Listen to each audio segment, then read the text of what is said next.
Hai, jumpa lagi dengan Jejak Donghua. Kali ini menceritakan perjalanan Chen Ping'an dan Lu Tai yang mampir ke sebuah benteng bernama Elang Terbang yang ternyata menjadi sasaran kultivator iblis. Bagaimanakah kisahnya? Mari kita ikuti. Benteng itu berdiri tegak di tengah pegunungan dan perairan, dan jika seseorang tidak memperhatikan dengan saksama, orang akan dengan mudah melewatkan jimat kuno yang ditulis dengan tinta merah dan tertancap tinggi di sisi kiri dan kanan gerbang kota. Penglihatan Chen Ping'an sangat bagus sejak awal, dan dia juga memiliki kebiasaan mengamati semuanya dengan saksama, jadi dia segera menemukan dua jimat yang tidak mencolok itu. Dia menoleh untuk melirik ke Lu Tai, tetapi dia melihat bahwa pemuda tampan itu masih sibuk mengobrol tentang dunia kultivasi negara Gaharu dengan Huan Shu. Karena itu, Chen Ping'an diam-diam menghafal jimat-jimat ini. Ada berbagai macam jimat di dunia, dengan cabang dan golongan yang juga banyak dan rumit. Namun, hanya 3 cabang yang berhak dianggap asli. Kediaman guru surgawi Gunung Longhu di benua ilahi bumi tengah adalah salah satunya, sedangkan golongan harta karun roh di benua pusaran selatan adalah yang lainnya. Yang terakhir adalah sekte daun payung di benua daun payung, benua tempat Chen Ping'an berdiri saat ini. Administrator Heya menyiapkan halaman kecil di sebelah timur benteng Elang Terbang untuk Chen Ping'an dan Lu Tai, 2 tamu tak diundang. Heya secara pribadi mengantar mereka ke halaman ini. Sebelum berpamitan kepada mereka, saudara kandung Huan Chang dan Huan Shu memberitahu Chen Ping'an dan Lu Tai untuk beristirahat dan bersantai hari ini. Akan ada jamuan selamat datang di gedung utama besok, dan mereka berharap Chen Ping'an dan Lu Tai bisa hadir. Jalan utama berbatu biru yang melewati bagian tengah benteng Elang Terbang mengarah langsung ke gedung utama. Sementara itu, jalan-jalan dan ganggang lainnya saling bersilangan dan saling terkait. Ganggang jalan tanah membuat Chen Ping'an merasa seolah-olah dia telah kembali ke gang vas tanah liat dan gang bunga aprikot di kota asalnya. Penghuni jalan-jalan dan ganggang ini semuanya adalah orang-orang yang telah tinggal di benteng Elang Terbang selama beberapa generasi. Namun, ganggang di sini jauh lebih bersih dan rapi dibandingkan dengan gang vas tanah liat yang dipenuhi kotoran ayam dan kotoran anjing. Hampir di setiap rumah terdapat pohon persik dan bunga persik, dan anak-anak kecil yang riuh berlarian ke sana kemari dan melakukan pertarungan tiruan dengan pedang bambu dan golok kayu, atau menunggangi kuda dari bambu dan berteriak maju, maju, maju. Anak-anak kecil itu tidak takut kepada Heya, pengurus lama benteng itu, dan mereka hanya berhenti dan menyapanya dengan sebutan Tuan He ketika mereka bertemu dengannya. Mereka akan menangkupkan tangan dan membungkuk dengan sopan sebelum segera berlari lagi. Tawa anak-anak menggema di sepanjang jalan dan gang. Setelah membantu Chen Ping'an dan Lu Tai menetap di halaman kecil, administrator tua kutu buku itu segera kembali ke lantai atas gedung utama untuk menemui Huan Yang, penguasa benteng Elang Terbang. Huan Yang adalah seorang pria tampan dengan penampilan seperti batu giok. Meskipun usianya tidak lagi muda, dengan cambangnya yang sudah memutih, hal ini justru membantu menonjolkan sikap elegan Huan Yang. Pada akhirnya, seseorang akan selalu benar selama mereka berpenampilan menarik. Hal ini berlaku sama untuk pria dan wanita. Di sisi lain, seseorang akan selalu salah jika mereka tidak berpenampilan menarik. Duduk di ranjang arhat yang sederhana dan tampak kuno, Huan Yang mengangkat tangan dan memberi isyarat agar Heya duduk di sampingnya. Administrator tua itu menunduk melihat sepatu botnya yang berlumpur sebelum menggelengkan kepalanya sambil tersenyum. Dia kemudian membawa kursi untuk duduk di samping ranjang arhat. Huan Yang mengerutkan kening dan bertanya, "Paman He, mengapa Anda membawa 2 orang luar ke benteng Elang Terbang? Apakah mereka ada hubungannya dengan para dewa yang terhormat dari pegunungan di sebelah barat?" Sulit untuk mengatakannya sekarang, jawab Heya dengan ekspresi tak berdaya. "Keadaan sudah tenang saat kami tiba, dan kemungkinan besar para dewa dan iblis itu mundur setelah pertempuran mereka berakhir. Aku diam-diam memerintahkan 2 orang untuk tetap tinggal untuk mencari petunjuk, tetapi mereka tidak dapat menemukan apapun yang berguna. Pihak yang menang mungkin menggunakan beberapa teknik rahasia dewa untuk menghapus semua jejak." Huan Yang tersenyum kecut dan berkata, "Sebenarnya, akan cukup bagus jika kedua orang itu benar-benar dewa dari legenda. Melalui hubunganku, aku meminta seseorang untuk pergi mengundang seorang dewa yang terhormat ke benteng. Namun, mereka sudah terlambat 1 bulan dari yang direncanakan. Aku memerintahkan seseorang untuk mengirim surat rahasia untuk menanyakan mengapa dewa yang terhormat itu membutuhkan waktu begitu lama, dan baru sekarang aku menerima balasan dari seorang teman baik di ibu kota. Temanku menegurku dengan tegas dalam surat itu, mengatakan bahwa wajar saja jika para dewa tertinggi dari pegunungan itu misterius dan sulit dipahami. Bahkan para jenderal dan menteri di ibu kota merasa sangat sulit untuk meminta audiensi dengannya. Dengan kata lain, sudah sangat beruntung bahwa Sang Abadi akhirnya menerima permintaannya dan setuju untuk membantu kita. Jika kita memaksakan keberuntungan kita lebih jauh, kita harus berhati-hati untuk tidak mengubah keberuntungan besar ini menjadi kemalangan yang membawa malapetaka." Ada kecemasan yang mendalam di wajah Huan Yang saat dia bertanya dengan suara pelan, Paman He, Anda adalah anggota dunia kultivasi yang berpengalaman, dan Anda juga mengetahui beberapa hal dari pegunungan, jadi bagaimana menurut Anda kita menangani masalah ini? Apakah kita benar-benar akan terus menunggu seperti ini? Kejadian aneh telah bermunculan di benteng satu demi satu selama beberapa tahun terakhir, jadi akan sangat sulit untuk mengendalikan keadaan jika satu atau dua hal aneh terjadi lagi. Pada saat itu, orang-orang pasti akan dipenuhi dengan kegelisahan dan ketakutan. Apa yang harus kita lakukan? Teman Anda benar, Tuan Huan, jawab Heya dengan suara tegas. Para dewa dari pegunungan sepenuhnya berfokus pada mengejar Dao, dan ini menyebabkan temperamen mereka menjadi tidak terduga dan penuh teka-teki. Orang-orang biasa seperti kita sama sekali tidak dapat memahami pikiran mereka. Karena itu, kita tidak punya pilihan selain menunggu dengan patuh. Huan yang menghela napas dan mengambil sebotol anggur, minum seteguk kecil anggur millet yang difermentasi oleh benteng elang terbang. Kalau begitu kita akan terus menunggu. Namun, benteng elang terbang benar-benar tidak dapat bertahan lebih lama lagi. Kalau tidak, bagaimana mungkin aku memintamu mengambil risiko sebesar itu dan memasuki hutan pegunungan, berharap kita dapat secara aktif mencari bantuan dari para pemurniki atau semacamnya. Awalnya aku ingin mencoba peruntungan dan melihat apakah kami bisa bertemu dengan orang kuat yang ahli dalam teknik abadi. Dengan begitu, kami bisa melakukan beberapa upaya putus asa untuk memecahkan masalah yang mengganggu benteng elang terbang. Itu akan sepadan bahkan jika kami menghabiskan semua kekayaan kami. Hiya ragu sejenak, memilih kata-katanya sebelum menjawab dengan hati-hati, meskipun kedua orang itu masih muda, aku hanya mengundang mereka ke benteng elang terbang karena aku merasa mereka benar-benar murid abadi dari suatu kekuatan abadi di pegunungan. Mungkin mereka sedang menjelajahi dunia kultivasi untuk mengasah keterampilan dan menempa kultivasi mereka. Saat kembali ke benteng, aku mengamati napas, langkah kaki, dan ekspresi mereka dengan saksama. Anak laki-laki muda berpakaian putih yang memiliki pedang di punggungnya kemungkinan besar adalah bawahan. Di sisi lain, pemuda itu jelas bukan manusia biasa. Aura dan wataknya terlalu bagus, benar-benar terlalu bagus. Huan yang membelai jenggotnya dan tersenyum, berkata, tidak heran Shu kecil terus menempel padanya sepanjang waktu. Dari kelihatannya, dia langsung menyukainya. Baiklah, penilaiannya cukup bagus. Seperti yang diharapkan dari putriku. Penampakan pemuda tampan berbaju biru itu mengingatkan administrator He pada banyak kenangan lama.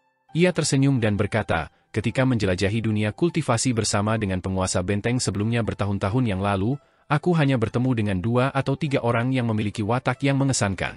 Salah satu dari mereka adalah Komisaris Liu, Komisaris Biro Urusan Militer di ibu kota saat ini. Saat itu, dia hanyalah seorang tuan muda yang boros, dan dia memanjakan dirinya dengan wanita dan anggur. Namun, jelas bahwa dia menyembunyikan aura dan esensinya di dalam. Memang, dia hanya menodai citranya sendiri untuk menipu dunia. Orang kedua adalah Dou Zizhi di masa-masa awalnya. Dia baru saja memasuki dunia kultivasi, tetapi dia sudah memancarkan aura yang kuat dan bersemangat. Namun, hanya sedikit orang yang optimis tentang masa depan Dou Zizhi saat itu, dan mereka hanya memperlakukannya sebagai seorang jenius biasa. Mereka tidak menganggapnya sebagai sesuatu yang istimewa. Namun, penguasa benteng tua itu mengatakan pada saat itu bahwa Dou Zizhi akan menikmati ketenaran besar di dunia kultivasi negara Gaharu setidaknya selama 30 tahun. Keputusan cerdik penguasa benteng tua itu benar-benar sesuatu yang lain. Adapun orang terakhir, saya tidak tahu namanya dan saya juga tidak tahu latar belakangnya. Saya mendaki gunung bersama penguasa benteng tua untuk menikmati matahari terbit, namun kami menemukan seorang pria berpakaian putih duduk di sana dan bermeditasi ketika kami mencapai puncak gunung. Ketika dia melihat kami, dia tersenyum dan mengangguk memberi salam sebelum berdiri dan menghilang dalam sekejap. Tidak ada jejaknya yang dapat ditemukan. Anda harus ingat bahwa kami berdiri di puncak gunung yang tingginya lebih dari 3.000 meter. Selain terbang terbawa angin atau terbang dengan pedang, bagaimana lagi dia bisa meninggalkan gunung? Lelaki tua itu mendesah saat berbicara, namun wajahnya berseri-seri dengan semangat dan kekuatan. Namun, setelah mengatakan semua ini, dia tidak dapat menahan perasaan sedikit sedih. Dunia kultivasi tempat mereka berada sangat luas dan dipenuhi dengan berbagai macam faksi dan kekuatan. Ada pergulatan antara kebaikan dan kejahatan, ketenaran dan kemuliaan yang menyertai hidup dan mati, ikatan yang dalam antara para kultivator, dan segala hal lainnya di antaranya. Semua ini milik dunia kultivasi. Namun, pada akhirnya, mungkinkah dunia kultivasi hanyalah genangan air kecil di mata sebagian orang?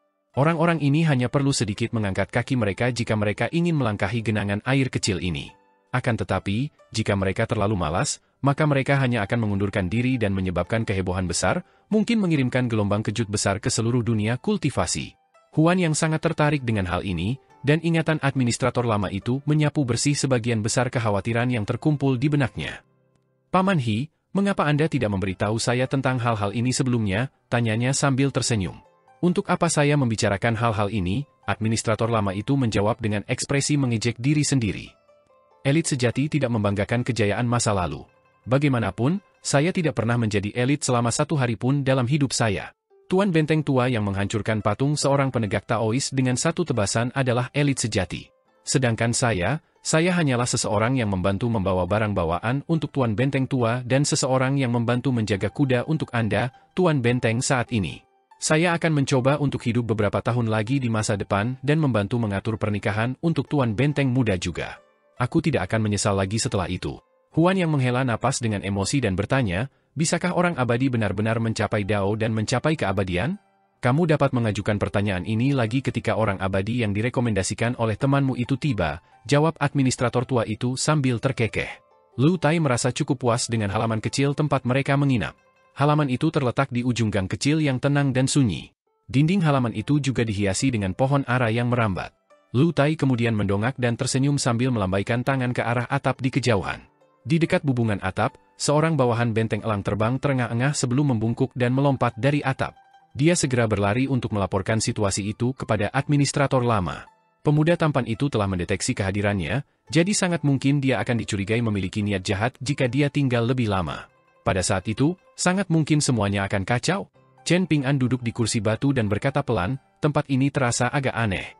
Lu Tai tidak khawatir dengan komentar Chen Ping'an, dan dengan santai berkata, tenang saja, aku hanya mencari tempat yang nyaman untuk beristirahat. Aku pasti tidak akan membuat masalah. Aku tidak mau repot-repot mengurusi apapun yang terjadi di luar halaman kecil ini asalkan masalah itu tidak sampai kemana-mana dan membuatku kesal. Chen Ping'an teringat 2 jimat kuno yang tertancap di luar gerbang besar benteng elang terbang, jadi dia mengangkat jarinya dan menggambar jimat-jimat itu di udara, sambil bertanya, apakah kau tahu jimat apa ini? Lu Tai masuk ke dalam gedung untuk mencari 1 set teh. Karena mereka tinggal di benteng ini, sebaiknya mereka mematuhi adat istiadat tempat ini. Tidak seorang pun dari mereka membawa tas atau barang bawaan, jadi wajar saja jika mereka mengambil barang-barang begitu saja. Lu Tai tidak perlu mencari-cari terlalu lama sebelum dia menemukan 1 set teh. Setelah itu, dia mengambil ember kecil dan bersiap untuk keluar, memberitahu Chen Ping'an bahwa dia akan mengambil air. Mereka baru saja melewati sebuah sumur, dan Lu Tai berkomentar bahwa sumur ini cukup menarik. Secara umum, air sumur adalah pilihan yang paling buruk untuk menyeduh teh. Namun, air dari sumur ini memiliki kualitas yang sangat baik, jadi Lu Tai berkata bahwa mungkin dia akan diberi kejutan yang menyenangkan. Mengenai pertanyaan Chen Ping'an tentang jimat-jimat itu, jawaban Lu Tai sangat langsung. Apakah dia cukup berpengetahuan untuk mengenali semua jimat di dunia? Pola goresan kedua jimat di gerbang itu tidak dikenal Lu Tai, tetapi dia berkata bahwa itu mungkin hasil karya seseorang dari cabang sesat kekuatan jimat benua daun payung. Bagaimanapun, inti dari jimat-jimat itu cukup rendah, dan energi spiritual dari jimat-jimat itu telah lama menghilang. Lu Tai berkata bahwa hanya orang-orang bodoh seperti mereka yang berada di benteng elang terbang yang dengan bodohnya memperlakukan jimat-jimat ini sebagai harta karun. Mungkin mereka mengharapkan kedamaian. Chen Ping'an memiliki firasat samar bahwa ada energi yin samar yang bertahan di benteng elang terbang dan tidak mau menghilang. Namun, itu tidak ada artinya dibandingkan dengan asap hitam yang bergolak yang dipenuhi aura pembunuh yang membumbung tinggi yang dilepaskan oleh kultivator iblis itu setelah menghancurkan pot tanah liatnya. Setelah beberapa saat, Lu Tai kembali dengan ember kosong. Ada apa? Air sumur tidak cocok untuk menyeduh teh? Tanya Chen Ping'an. Lu Tai mengerutkan bibirnya dan menjawab, seseorang jelas telah merusak feng shui benteng elang terbang. Air sumur memiliki energi yin yang sangat pekat. Belum lagi menyeduh teh, bahkan menggunakan air ini untuk memasak akan menyebabkan masalah bagi manusia fana dalam jangka panjang jika energi yang mereka miliki tidak cukup melimpah. Namun, masalahnya tidak akan terlalu parah. Saya menduga bahwa lebih banyak anak perempuan telah lahir dalam 10 hingga 20 tahun terakhir, jauh lebih banyak daripada anak laki-laki. Jika ini terus berlanjut, maka benteng elang terbang akan berakhir dalam keadaan di mana energi yin dominan dan energi yang lebih rendah. Chen Ping'an mengerutkan kening dan tetap diam. Kau tidak akan mengurus masalah ini? Lu Tai bertanya sambil tersenyum. Chen Ping'an meliriknya dan menjawab, mengabaikan potensi dendam yang mereka miliki di dunia kultivasi, kita sama sekali tidak menyadari apakah mencoba menyelesaikan masalah ini akan menyelamatkan mereka atau menyakiti mereka. Jawabanmu membuatku tenang, kata Lu Tai sambil tersenyum. Aku takut darah akan mengalir deras ke kepalamu dan membuatmu segera menghunus pedangmu demi keadilan dan kebenaran. Aku tidak punya pedang, balas Chen Ping'an sambil mendengus. Lu Tai melempar ember itu ke samping dan menggenggam kedua tangannya di belakang punggungnya. Ia kemudian menatap Chen Ping'an dari atas ke bawah dengan ekspresi geli dan mendecak lidahnya karena heran, sambil berkata, "Oh, Chen Ping'an, sungguh mengagumkan. Kau bahkan tahu cara bercanda sekarang." Chen Ping'an menepisnya dengan senyuman. Ia mulai berlatih meditasi berjalan 6 langkah di halaman. Lu Tai duduk di anak tangga dan menatap langit. Sambil menggoyangkan kipas lipat bambunya dengan lembut, ia berkata, "Hujan akan segera turun." Malam pun tiba, dan tidak lama kemudian hujan deras turun seperti yang diperkirakan. Hujan yang deras membasahi meja batu di halaman, gang kecil, dan langit serta bumi di sekitar benteng. Chen Ping'an tidak perlu khawatir dengan dingin yang menggigit berkat jubah daunnya, Golden Sweet Wine. Bahkan, ia tidak perlu khawatir pakaiannya akan basah, jadi ia terus berlatih teknik tinju di halaman.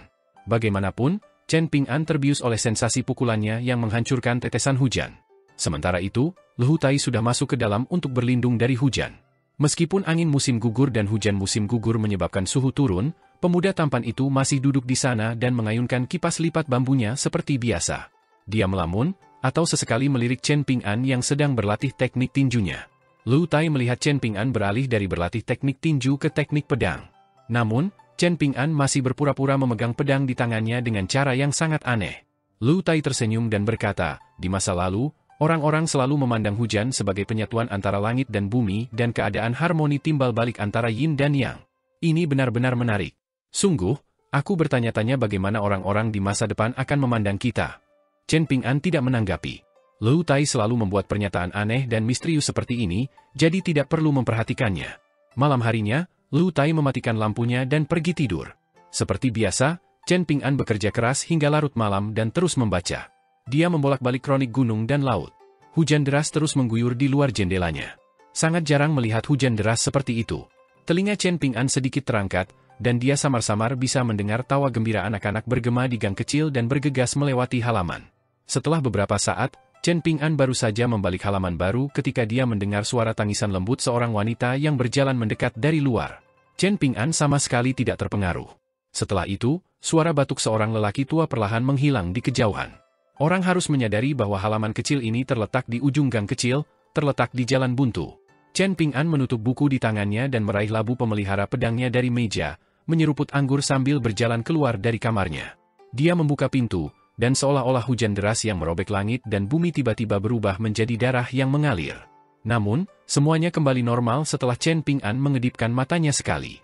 Tidak ada yang aneh selain udara dingin dan uap air yang meresap di sekitar halaman kecil itu.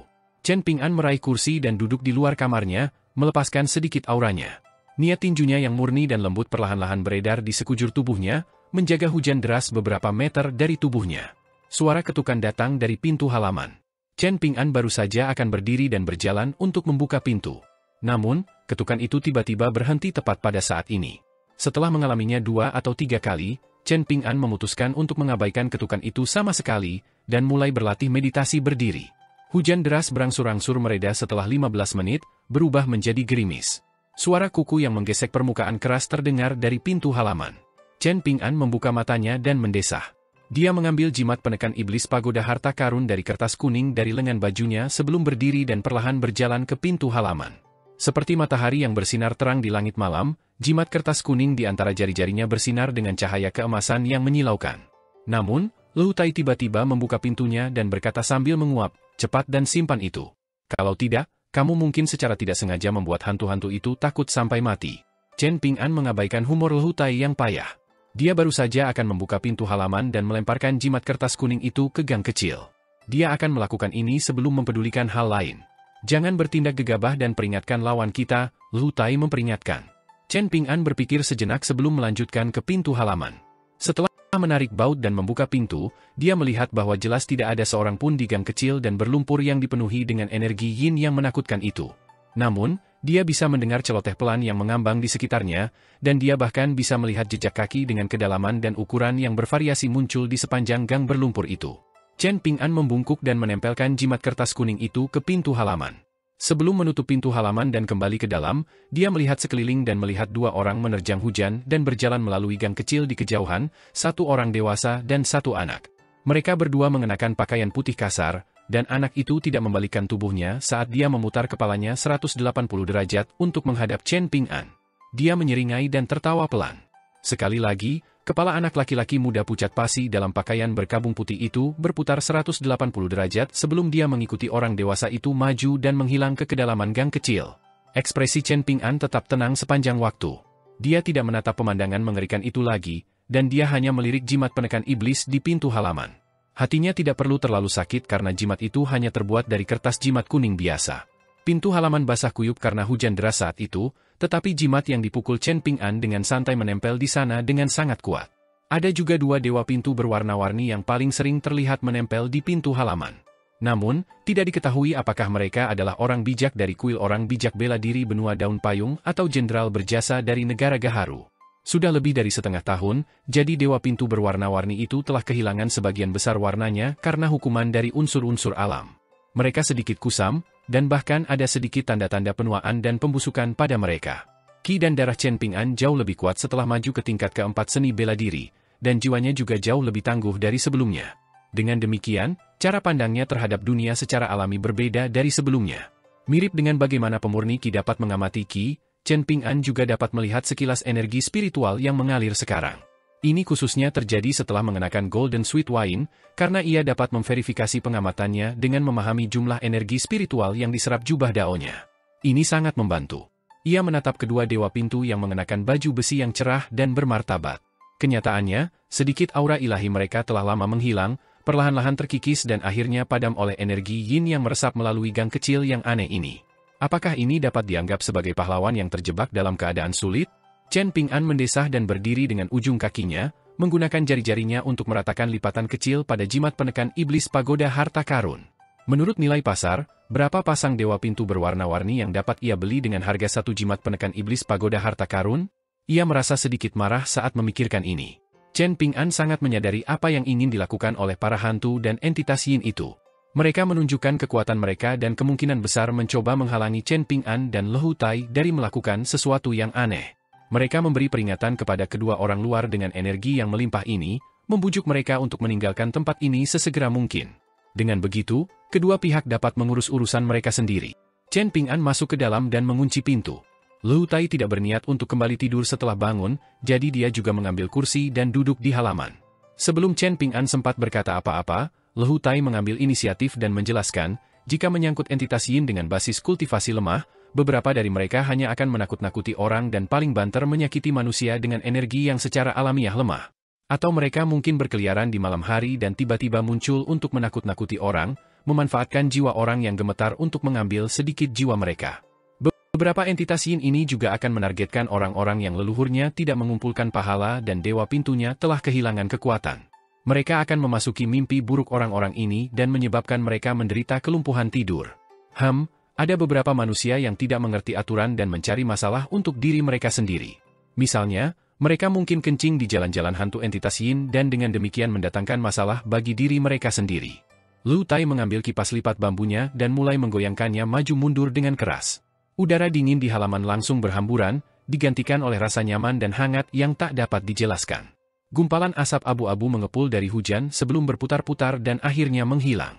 Lu Tai tersenyum dan melanjutkan, hantu-hantu dan entitas yin ini sama tidak tahunya dengan orang-orang di benteng elang terbang. Mereka sama sekali tidak menyadari kekuatan kita yang sebenarnya. Namun, sungguh disayangkan tentang jimat penekan iblis itu. Bayangkan jika jimat itu digambar oleh seorang master surgawi atau seorang master terhormat dari fraksi harta karun roh menggunakan bahan yang sama sebagai dasarnya. Lu Tai berhenti sejenak sebelum sengaja menaburkan garam ke luka Chen Ping'an, sambil berkata, kalau begitu, hanya satu jimat yang ditancapkan di gerbang kota benteng elang terbang akan cukup untuk melindungi populasinya yang berjumlah beberapa ratus orang setidaknya selama 3 hingga 5 tahun. Mereka tidak perlu khawatir diganggu oleh hantu dan entitas yin. Itu tidak seperti dirimu, seorang pemula mutlak dalam hal jimat. Kamu mengandalkan hembusan ki sejati untuk menggambar jimat, jadi sudah ditakdirkan bahwa kamu tidak akan dapat menarik energi spiritual dari surga dan bumi. Kalau begitu, jimatmu ibarat genangan air tanpa sumber yang pasti, jadi berapa lama lagi ia bisa bertahan? Duduk di kursi di seberang Lu Tai, Chen Ping'an bertanya, mengapa kamu tidak keluar lebih awal? Lu Tai tersenyum tipis dan menjawab, keluar untuk melakukan apa? Berbincang dengan para makhluk yin itu? Membahas penduduk setempat dan adat istiadat dengan mereka? Bertanya kepada mereka mengapa mereka mencoba menakut-nakuti kita, dan apa rencana mereka selanjutnya. Bertanya tentang mengapa hujan deras tiba-tiba berubah menjadi darah? Tidak, Saya hanya akan memberitahu mereka bahwa sebagai hantu dan makhluk yin, metode mereka untuk menakut-nakuti orang benar-benar terlalu rendah. Bahkan, saya mungkin merasa perlu untuk mengajari mereka beberapa teknik yang mengesankan. Kata-kata Lehutai menjadi semakin tidak masuk akal. Chen Ping'an memegang labu anggurnya dengan satu tangan dan menunjuk ke pintu halaman dengan tangan lainnya, memberi isyarat agar Lehutai dapat berjalan mendekat untuk mengobrol dengan para hantu dan entitas yin saat itu juga. Namun, Lehutai tetap duduk, tidak bergerak seperti gunung. Dia menutup kipas lipatnya dengan suara berderak dan berkata, "Aku suka berinteraksi dengan para iblis dan roh yang dibesarkan di klanku sejak aku masih kecil. Bahkan, bisa dikatakan bahwa aku berinteraksi dengan mereka siang dan malam, jadi aku sudah terbiasa dengan mereka sejak lama. Chen Ping'an, jika bukan karena kamu menganggap mereka menyebalkan, aku sebenarnya akan tidur lebih nyenyak saat mereka berkeliaran di luar. Bukankah ini tabu bagi para pengikut naturalis?" Chen Ping'an bertanya dengan bingung. Lehutai menatap langit yang hujan dan menjawab dengan suara lembut, "Seseorang tidak dapat memahami kebaikan jika dia tidak berinteraksi dengan kejahatan. Apakah ada hantu jahat yang bersembunyi di benteng elang terbang?" Chen Ping'an bertanya dengan rasa ingin tahu. Lehutai mengangguk dan menjawab, "Benar. Kalau tidak, mengapa aku mengatakan bahwa ini adalah lokasi yang bagus untuk membunuh orang dan mencuri barang sebelum membuat bukti palsu dan menjebak orang lain sebelum pertempuran kita tadi?" Chen Ping'an mengangguk tanda mengerti. Dia mengingat ucapan ini dengan sangat jelas. Tangan Lehutai dengan malas bertumpu pada sandaran tangan kursinya, menyebabkan lengan bajunya yang besar terkulai ke bawah. "Jika kita berdua telah menjadi sepasang kekasih yang sudah mati di hutan pegunungan yang dalam sebelumnya, apakah menurutmu ada yang akan mencurigai para biadab bela diri dari benteng elang terbang ini? Tentu saja tidak. Jadi, para bandit itu jelas mencoba menjebak sarang hantu dan entitas yin di sini." Chen Ping'an menyadari sesuatu saat ini, dan dia tiba-tiba berdiri dan berjalan menuju pintu halaman. Ada keributan sesaat di gang kecil di luar halaman, menyebabkan jimat penekan iblis di pintu halaman bersinar dengan kilatan cahaya keemasan yang meledak-ledak. Lehutai berbalik dan terkekeh, tidak perlu pergi ke sana. Para hantu dan entitas yin itu menolak untuk menyerah, dan mereka hanya mau mengalah jika diberi pelajaran yang keras. Sekarang setelah mereka dihukum, mereka mungkin akan menjaga jarak dengan kita untuk sementara waktu. Akan sulit bagiku untuk mendengar suara surgawi mereka dan menikmati tidur malam yang nyenyak di masa depan. Chen Ping'an membuka pintu halaman dan melangkah keluar untuk melihat jimat penekan iblis pagoda harta karun. Selain noda kecil yang samar, jimat itu tidak menunjukkan tanda-tanda hancur atau kehilangan energi spiritualnya. Seperti yang dikatakan Lehutai, hantu atau entitas yin yang datang untuk menguji kekuatan jimat itu memang tidak memiliki basis kultivasi yang tinggi. Chen Ping'an kembali ke halaman dan mengambil keputusan. Jika hantu dan entitas yin datang untuk memprovokasinya lagi, maka mereka tidak dapat menyalahkannya karena melangkah maju dan menjadi tetangga yang agresif. Lehutai melingkarkan tangannya di belakang kepalanya dan menjelaskan, benua daun parasol adalah benua yang sangat konservatif. Benua itu tidak benar-benar menyambut orang luar dari benua lain. Jika Shi dari benua bulu lengkap mencoba menargetkan benua daun parasol alih-alih benua botol harta karun timur, maka dia pasti sudah dipukuli sampai mati sejak lama. Itu sama sekali berbeda dari benua botol harta karun timur, di mana dia benar-benar diundang dengan sopan untuk mengobrol dan bernegosiasi sambil minum teh. Chen Ping'an menggosok sol sepatu botnya ke anak tangga dan membersihkan lumpur. Dia merenung sejenak sebelum berkata perlahan, benua botol harta karun timur sangat dekat dengan benua Rit lengkap, dan hubungan kekaisaran Li Agung dengan Shi juga sangat misterius. Ini semua adalah faktor yang relevan untuk dipertimbangkan, jadi kita tidak dapat mengaitkan semuanya dengan orang-orang dan adat istiadat suatu benua. Bagaimana menurutmu, Lehutai? Lehutai mendecak lidahnya karena heran dan berkata, "Sangat mengesankan, Chen Ping'an. Kamu semakin mampu melihat masalah dari sudut pandang orang-orang dari pegunungan. Seperti yang diharapkan dari seseorang yang pernah bepergian ke gunung stalaktit dan tembok besar pedang Qi sebelumnya." Chen Ping'an bersiap untuk berdiri dan membawa kursinya kembali ke dalam ketika Lehutai tiba-tiba berkata, "Chen Ping'an, menghitung Ma Wanfa sebagai bagian dari para bandit, mereka sebenarnya cukup kuat untuk menghadapi seorang kultivator tingkat inti emas semu tanpa banyak kesulitan. Sebenarnya itu adalah pencapaian yang cukup bagi kita berdua untuk mengalahkan mereka." Chen Ping'an berdiri di samping kursinya dan bertanya, "Bagaimana dengan kita? Apakah kita punya peluang menang melawan pemurni Qi tingkat inti emas?" "Ya, tapi peluangnya tidak terlalu besar," jawab Lehutai. "Hampir setiap kultivator Golden Courtier adalah seseorang dengan keyakinan dan keuletan yang kuat. Selain itu, mereka juga menguasai berbagai kemampuan mistis dan teknik abadi. Karena itu, kita harus bertarung dengan mempertaruhkan nyawa kita, atau kita akan perlahan-lahan kelelahan sampai mati oleh mereka.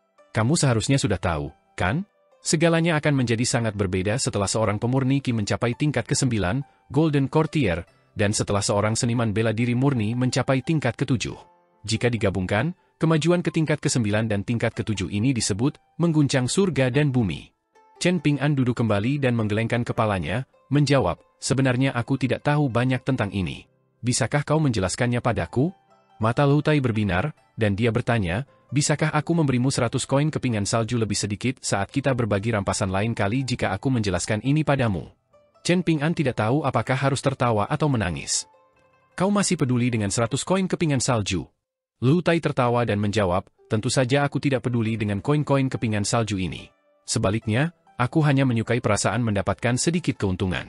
Chen Ping'an mengulurkan tangan dan memberi isyarat kepada Lu Tai untuk melanjutkan. Pemuda tampan itu bisa mengantongi uang ini. Lu Tai sedang dalam suasana hati yang cemerlang, jadi dia melepas sepatu botnya dan duduk bersila di kursinya, menjelaskan dengan senyum tipis, proses seniman bela diri murni yang maju dari tingkat ke-6 ke tingkat ke-7 disebut mengguncang bumi. Selain mencapai tingkat penjelajahan jauh yang memungkinkan seniman bela diri untuk bepergian di atas angin seperti orang abadi, mencapai tingkat ke-7 juga akan memungkinkan jiwa, semangat, dan keberanian seniman bela diri untuk bergabung menjadi satu. Dengan demikian, seniman bela diri akan mendapatkan pandangan yang sama sekali baru terhadap dunia setelah maju ke tingkat ke-7. Adapun pemurni Qi yang maju ke tingkat ke-9, tingkat inti emas, ada pepatah terkenal dan hampir terlalu sering digunakan bahwa, mereka yang membentuk inti emas akan menjadi salah satu dari kita. Hakikat mistis sesungguhnya dari tingkat inti emas terletak pada kenyataan bahwa ada batasan besar bagi pemurni Qi untuk menggunakan kemampuan mistis sebelum mereka naik ke tingkat ini. Ini karena jumlah energi spiritual yang dapat dimiliki oleh pemurni Qi dibatasi oleh jumlah titik akupuntur yang telah mereka temukan dan perbaiki. Dengan kata lain, mereka harus menyimpan energi spiritual mereka saat bertarung, sama seperti Anda harus menyimpan uang saat membeli barang. Namun, jumlah energi spiritual yang dapat dimiliki oleh pemurni Qi tidak akan lagi dibatasi oleh titik akupuntur mereka setelah mereka membentuk inti emas. Seperti orang kaya yang membangun gudang es, mereka dapat menikmati es bahkan saat cuaca sangat panas. Yang lebih penting, mereka bahkan dapat meminjam energi spiritual dari surga dan bumi jika mereka membutuhkannya. Namun, setelah mengatakan semua ini, apa sebenarnya jembatan keabadian itu? Selain memungkinkan seseorang untuk menginjakan kaki di jalur kultivasi, jembatan ini juga dapat menghubungkan seseorang dengan surga dan bumi dan memungkinkan seseorang untuk menjadi dunia kecil yang mandiri dan tanah yang diberkati. Chen Ping'an mendengarkan ini dengan sangat saksama. Lu Tai tersenyum dan menyimpulkan, itulah sebabnya kita berdua belum tentu bisa mengalahkan seorang kultivator Golden Courtier meskipun kita telah membunuh Ma Wanfa dan semua bandit itu. Apakah itu masuk akal sekarang? Jadi begitulah adanya, jawab Chen Ping'an sambil mengangguk. Ekspresi Lu Tai seperti melihat hantu, dan dia bertanya dengan bingung, apakah orang-orang yang mengajarimu teknik tinju, teknik pedang, dan menggambar jimat tidak mengajarimu tentang hal-hal ini? Chen Ping'an menggelengkan kepalanya dan menjawab, tidak, mereka tidak mengajariku hal-hal ini. Orang tua yang mengajariku teknik tinju hanya mengajariku. Chen Ping'an berdiri dan melemparkan pukulan ringan ke tirai hujan sebelum melanjutkan, bagaimana cara meledakkan tirai hujan sejauh 30 meter atau 300 meter dengan pukulan biasa. Chen Ping'an kemudian menarik tinjunya dan dengan lembut memutar pergelangan tangannya seolah-olah dia sedang memegang kuas kaligrafi dan menggambar jimat. Orang yang mengajariku cara menggambar jimat menyatakan bahwa seseorang perlu memancarkan niat sejati yang seperti jimat dari ujung kuasnya. Seberkas aura yang benar dalam pikiran seorang pengikut Konfusianisme yang berbudi luhur akan membangkitkan angin yang membawa kebahagiaan yang menyapu ratusan kilometer melalui langit dan bumi. Chen Ping'an berpura-pura memegang pedang dan menebas sambil melanjutkan, tidak ada kekurangan hal-hal luar biasa di dunia yang tak terhitung jumlahnya, tetapi aku hanya punya satu pedang. Lu Tai menatap anak laki-laki berpakaian putih yang berdiri di bawah atap gedung seberang dengan tatapan kosong. Dia sedikit berbeda dari biasanya. Pemuda tampan itu meringkuk di kursinya dan meletakkan tangannya di balik lengan bajunya, terdiam cukup lama. Chen Ping'an menyeringai dan mengangkat kursinya, bersiap untuk kembali ke kamarnya. Kamu juga harus tidur lebih awal. Chen Ping'an, jalan mana yang akan kamu pilih jika kamu hanya bisa memilih satu dari 3 jalan? Lu Tai bertanya dengan ekspresi serius. Chen Ping'an tergagap setelah mendengar ini. Dia benar-benar tidak pernah mempertimbangkan hal ini sebelumnya. Setelah merenung sejenak, dia menjawab, aku hanya mulai berlatih teknik tinju agar tetap hidup dan memperpanjang umurku. Dalam hal ini, teknik tinju dapat dianggap sebagai fondasi dari segalanya.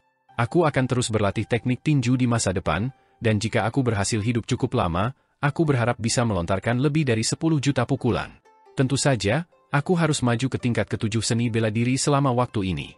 Mengenai menggambar jimat, ini hanyalah keterampilan bertahan yang tidak akan kupelajari terlalu banyak. Aku akan mengikuti alur alami. Dalam hal apa yang benar-benar ingin kukuasai, itu harus. Chen Ping'an mengacungkan jempol dan menunjuk pedang di punggungnya sebelum berkata, pedang. Ekspresi Chen Ping'an tenang, dan ada tekad yang tak tergoyahkan di matanya saat ia mengumumkan, aku akan menjadi seorang pendekar pedang yang hebat. Untuk apa? Lu Tai memiringkan kepalanya dan bertanya. Chen Ping'an terkekeh dan tidak mengatakan apapun lagi. Ia mengangkat kursinya dan berlari kembali ke kamarnya, menutup pintu dan pergi tidur. Lu Tai memutar matanya. Ia tidak merasa mengantuk lagi, jadi ia menyenandungkan lagu dari kampung halamannya dengan bosan. Pada akhirnya, ia memutuskan untuk berdiri dan perlahan menari di kursinya, dengan lengan bajunya yang besar berputar-putar seperti air yang mengalir. Setelah itu, ia duduk kembali dan menguap sambil mengayunkan kipas lipat bambunya. Dari waktu ke waktu, ia akan membentuk segel dengan jari-jarinya untuk melakukan ramalan dan menganalisis kejadian di masa depan. Dia juga akan meletakkan kepalanya di sandaran tangan dengan mata terbelalak dan lidah terjulur, berpura-pura menjadi hantu yang meninggal karena digantung. Dia melakukan ini sampai keesokan paginya. Chen Ping'an bangun pada waktu yang sama seperti biasanya, dan dia pertama-tama berjalan keluar untuk mengambil jimat penekan iblis dari pintu halaman. Dia kemudian berjalan mengelilingi halaman dan berlatih meditasi berjalan di bawah atap. Lu Tai melirik sepatu bot Chen Ping'an dan berkata, nanti aku akan mencarikan sepasang sepatu bot yang khusus dibuat untuk para dewa. Dengan begitu, kamu tidak perlu khawatir lagi dengan hari-hari hujan atau hari-hari bersalju. Sepatu yang lebih mahal bahkan dapat menahan api dan air. Untuk apa aku membutuhkannya? Tanya Chen Ping'an dengan geram. Jika aku memakai sepatu bot yang mahal, aku harus khawatir apakah sepatu itu akan rusak atau tidak saat aku bertarung dengan orang lain. Betapa merepotkannya itu? Itu hal tambahan yang perlu dikhawatirkan. Kamu tidak akan pernah menikmati keberuntungan dengan pola pikir seperti itu, desah Lu Tai. Tidak ada hal aneh lain yang terjadi tadi malam, kan? Tanya Chen Ping'an. Lu Tai mengangguk dan menjawab, sekarang setelah kau menyebutkannya, sesuatu yang aneh memang terjadi. Sepertinya seseorang dari benteng elang terbang bertemu dengan hantu tidak jauh dari sini. Mereka terlibat perkelahian, cukup mengerikan, tetapi tidak ada yang mati. Chen Ping'an berpikir sejenak sebelum menyarankan, kalau begitu, mari kita berkeliling di siang hari untuk melihat apakah kita bisa mengungkap kebenarannya. Kita akan memutuskan apakah akan ikut campur atau tidak setelah kita memahami situasinya. Lu Tai tidak mengeluh. Dia cukup ahli dalam feng shui, geomansi, ramalan, dan teknik mistis lainnya. Dia tidak bisa menghindarinya. Tetua Agung selalu memberinya pengetahuan, jadi dia menjadi jauh lebih unggul daripada orang lain seusianya meskipun dia hanya berusaha sedikit dan selalu mencari cara baru untuk bersantai. Ini benar-benar sangat merepotkan. Chen Ping'an tidak buta, jadi dia secara alami dapat mengetahui bahwa Huan Shu, putri penguasa benteng, tertarik pada Lu Tai. Pada saat yang sama, Chen Ping'an juga dapat melihat rasa khawatir yang tak terselubung yang tersembunyi di balik kesopanan dan kehangatan kedua bersaudara itu. Dari apa yang terlihat, tindakan para hantu dan roh yang tidak terkendali terhadap penduduk benteng sangat mengkhawatirkan bagi benteng elang terbang. Di dunia kultivasi di luar pegunungan, bahkan klan kaya dan kekuatan yang kuat akan merasa sangat sulit untuk menghadapi masalah seperti itu. Chen Ping'an dan Lu Tai berjalan menuju bangunan utama benteng elang terbang. Ini adalah bangunan yang megah, dan plakat di pintu, syair di samping, sepasang dewa pintu berwarna-warni, dan harimau putih giok di kedua sisi semuanya diciptakan oleh seniman terkenal. Semua hal ini menyoroti kejayaan dan kekayaan masa lalu klan Huan dari benteng elang terbang. Aula perjamuan itu terang benderang, dengan banyak lilin merah setebal lengan bayi. Ada juga banyak karya seni lama yang menghiasi aula, seperti lukisan pemandangan besar, lukisan berpasangan yang menggambarkan pemandangan abadi, dan sebagainya. Penguasa benteng Huan Yang, istrinya, administrator Hea, dan beberapa tetua dari klan Huan semuanya berdiri di pintu aula untuk menyambut pemuda dan anak laki-laki yang baru pertama kali mengunjungi benteng elang terbang. Banyak keturunan berbakat dan keturunan cabang berdiri di belakang mereka, dan para pemuda ini semua dipenuhi rasa ingin tahu terhadap Chen Ping'an dan Lu Tai. Bagaimanapun, sangat jarang bagi benteng untuk menyiapkan jamuan penyambutan yang begitu megah. Seseorang seharusnya tidak pernah memukul orang yang meminta maaf. Jika klan Huan benteng elang terbang cukup pintar, apakah kau percaya padaku jika aku mengatakan bahwa mereka akan secara aktif meminta maaf kepada kita setelah minum 3 putaran? Lu Tai berkata kepada Chen Ping'an menggunakan suara pikirannya. Namun, Lu Tai dengan cepat kehilangan keseriusannya, berkata dengan suara pikirannya saat dia melihat sekeliling ruangan, ada cukup banyak barang antik tua yang berkeliaran.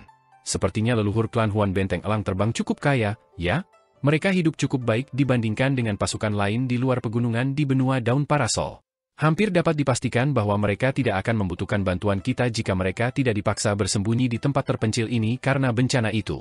Mereka pasti sudah meminta bantuan para dewa dari negara Agarwoth atau negara-negara di sekitarnya dan menangani sekelompok entitas Yin ini sejak lama.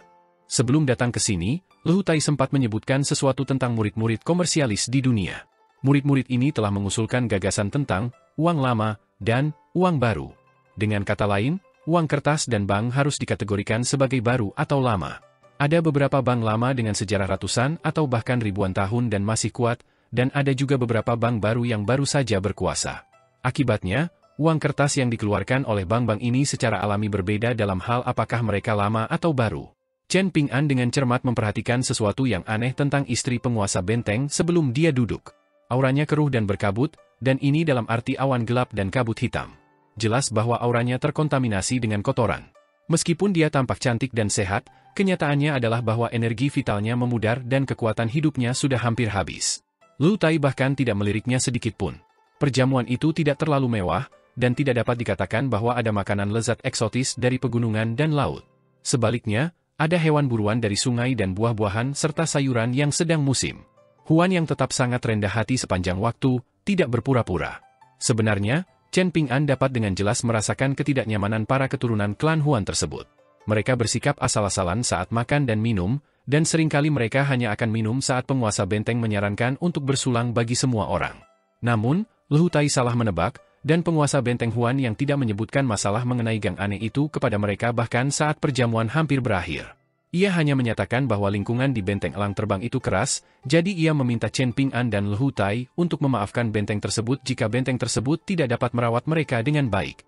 Namun, setelah menghabiskan segelas anggur terakhir, Huan Yang dan istrinya secara pribadi menunjukkan Chen Ping'an dan Lehutai di sekitar bangunan utama setelah tamu-tamu lainnya perlahan-lahan bangkit dan pergi. Setelah berjalan keluar ke balkon di lantai atas, Huan Chang dan Huan Shu sama-sama mengeluarkan sebuah hadiah sambil menatap ke kejauhan. Hadiah-hadiah itu ditempatkan di dalam kotak-kotak kayu, dan Huan Yang menjelaskan bahwa ini adalah barang-barang antik lama yang telah diwariskan oleh para leluhur mereka. Barang-barang itu tidak terlalu berharga, tetapi bisa dibilang cukup langka. Bagaimanapun, ini hanyalah hadiah selamat datang yang sederhana. Pada akhirnya, dia berkata bahwa semoga Chen Ping'an dan Lehutai dapat mengunjungi benteng elang terbang lebih sering di masa mendatang. Benteng itu pasti akan menyambut mereka dengan hangat. Lehutai menangani pertunangan ini dengan sempurna. Setelah itu, ia mengusap pagar pembatas dan berkata pelan, "Ini tempat yang bagus." Dengan demikian, tuan rumah dan tamu dengan senang hati berpamitan. Huan Shu awalnya ingin membawa mereka kembali ke gang itu, tetapi Huan Chang menemukan alasan untuk menyeretnya kembali dan menghentikannya pergi. Huan Shu tidak senang dengan hal ini, tetapi ia akhirnya tidak bersikeras meninggalkan gedung utama. Melihat kedua tamu yang berjalan berdampingan di sepanjang jalan lebar itu, Huan Chang berkata dengan suara lembut, "Xie yang menderita luka parah, jadi mengapa kalian tidak mengunjunginya?" Huan Shu mengerutkan kening dan menjawab, dia masih saja terburu-buru dengan ceroboh meskipun ayah dan kakek He sudah memberitahunya untuk tidak bertindak gegabah. Jika bukan karena fakta bahwa para dewa yang terhormat akan tiba di benteng elang terbang malam ini, bagaimana kita bisa membereskan kekacauan ini? Tao Xieyang sudah cukup dewasa untuk memahami ini, dan dia sudah mengelola setengah dari urusan benteng elang terbang, jadi bagaimana dia masih bisa terpengaruh oleh emosinya dan bertindak gegabah? Dia lupa tentang kedalaman langit dan bumi setelah mengembara di dunia kultivasi selama beberapa hari. Cukup dengan menjelek-jelekanmu. Huan Chang memarahi dengan marah. Tidak peduli apa, Xie yang menderita luka parah demi benteng elang terbang. Bahkan, tidak ada seorang pun yang punya muka untuk menghentikan Xie yang jika dia mendengar ini dan memutuskan untuk meninggalkan benteng elang terbang dengan marah? Apakah kamu benar-benar tidak tahu berapa banyak pasukan terkenal yang tertarik pada bakat seni bela diri dan kemampuan manajemen Xie yang beberapa tahun terakhir ini? Huan Shu mengerutkan bibirnya dan menjawab, kalau begitu, kurasa kuil kita terlalu kecil untuk menampung bodhisattva besar ini. Apalagi yang bisa dilakukan benteng elang terbang? Menangis dan memohon Tao Xieyang untuk tetap tinggal.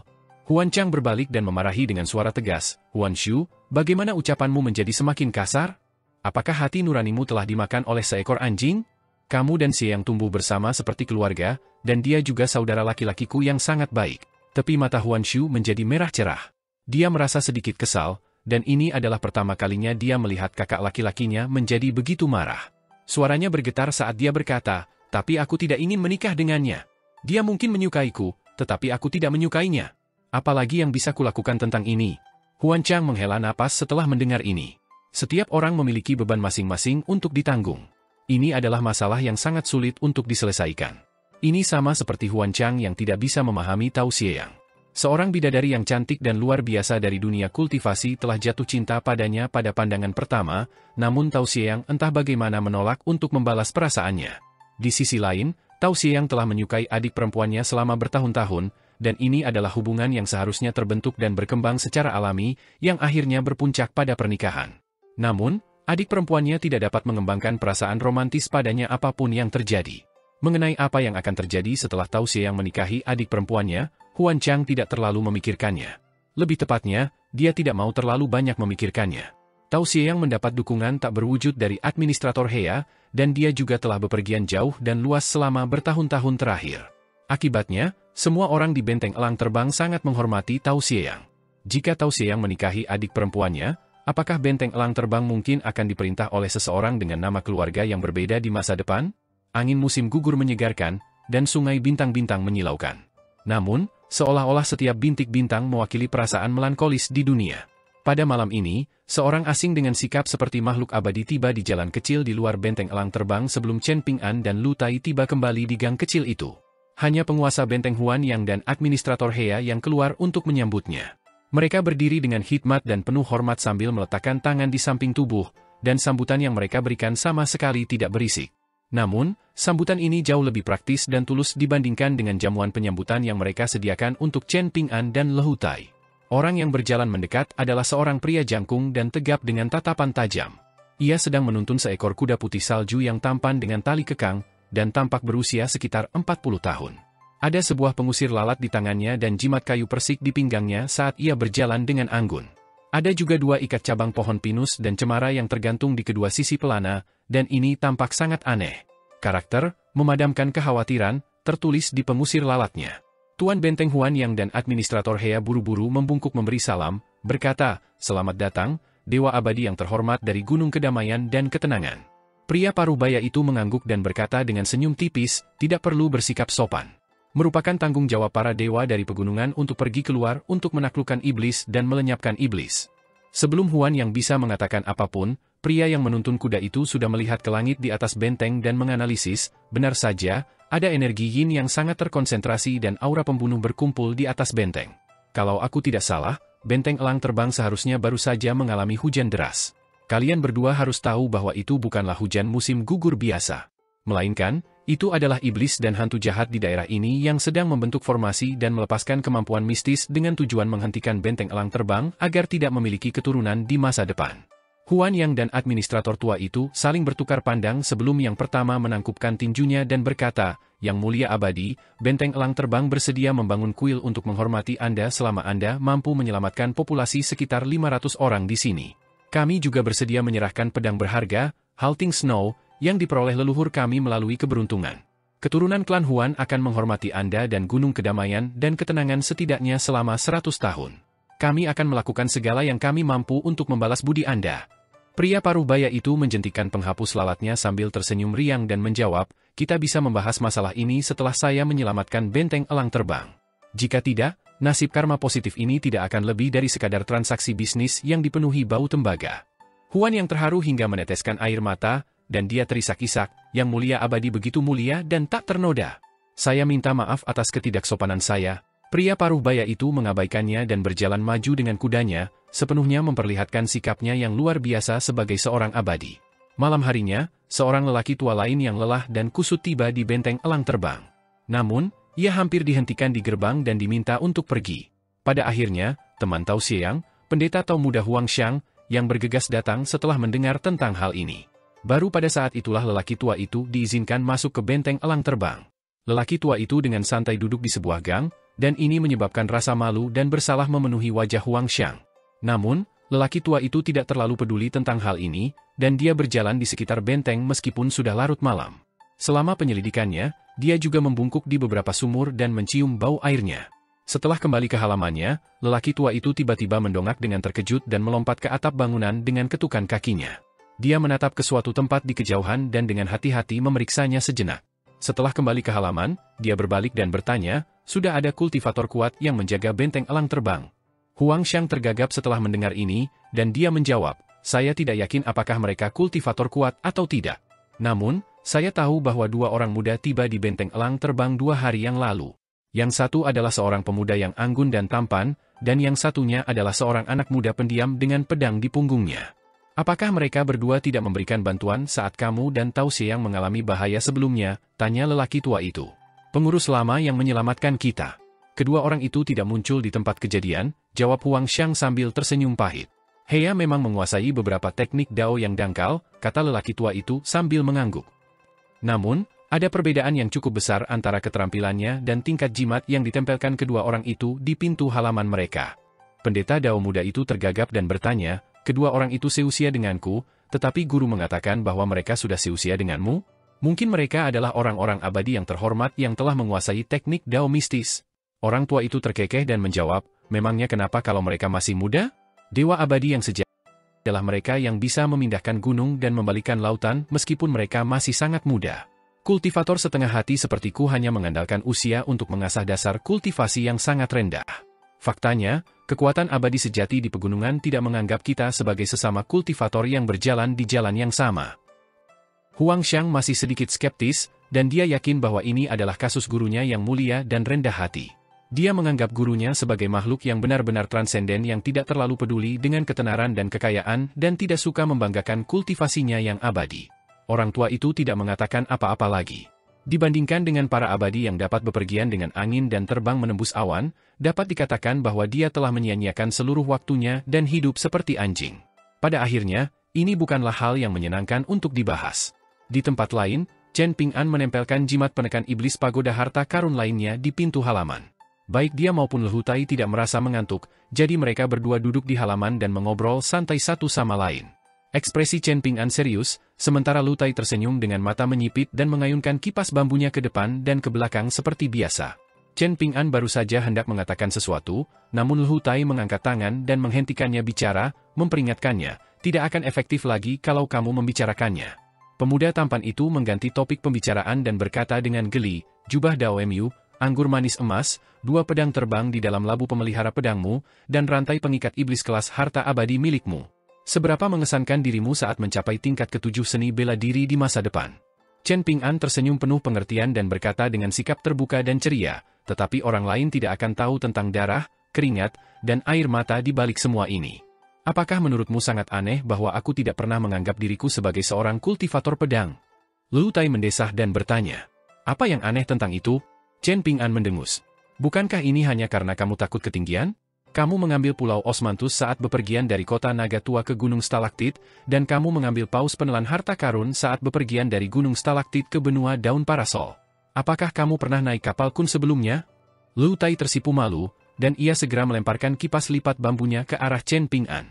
Chen Ping'an menyatukan jari telunjuk dan jari tengahnya sebelum memutarnya pelan-pelan, menyebabkan kipas bambu itu berputar di udara seolah-olah dikendalikan oleh benang sutra. Kipas bambu itu berputar mengelilingi Chen Ping'an sekali sebelum terbang kembali ke Lehu Tai.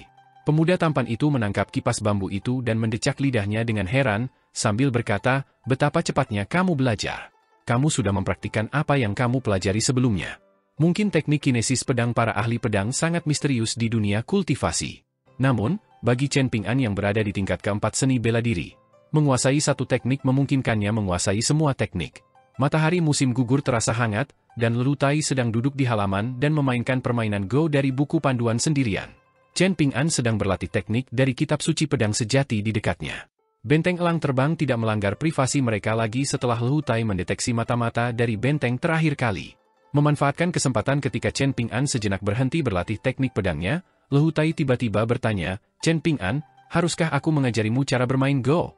Chen Ping'an masih memutar pergelangan tangannya dan mencari postur memegang pedang yang paling halus dan paling cocok untuk bertahan dari variasi serangan yang mengejutkan. Dia perlu mencari perubahan di area terbaik jika dia ingin serangan pedangnya menjadi lebih cepat. Ini mengikuti prinsip yang sama dengan teknik burin melompat yang sangat mendalam dalam pembakaran tembikar. Sekilas, tampaknya teknik itu difokuskan untuk tidak bergerak. Namun, kenyataannya tidak demikian. Chen Ping'an menggelengkan kepalanya setelah mendengar saran Lehu Tai, lalu menjawab, lupakan saja. Aku pernah belajar cara bermain Go sebelumnya, tetapi aku masih belum mahir. Aku menyaksikan pemain Go tingkat master dalam perjalanan jauh pertamaku, dan aku masih lebih suka menonton orang lain bermain daripada bermain sendiri. Ada Lin Shouyi, Xie Shi, Yulu, dan guru muda kekaisaran yang telah mengubah namanya menjadi Cui Dongshan.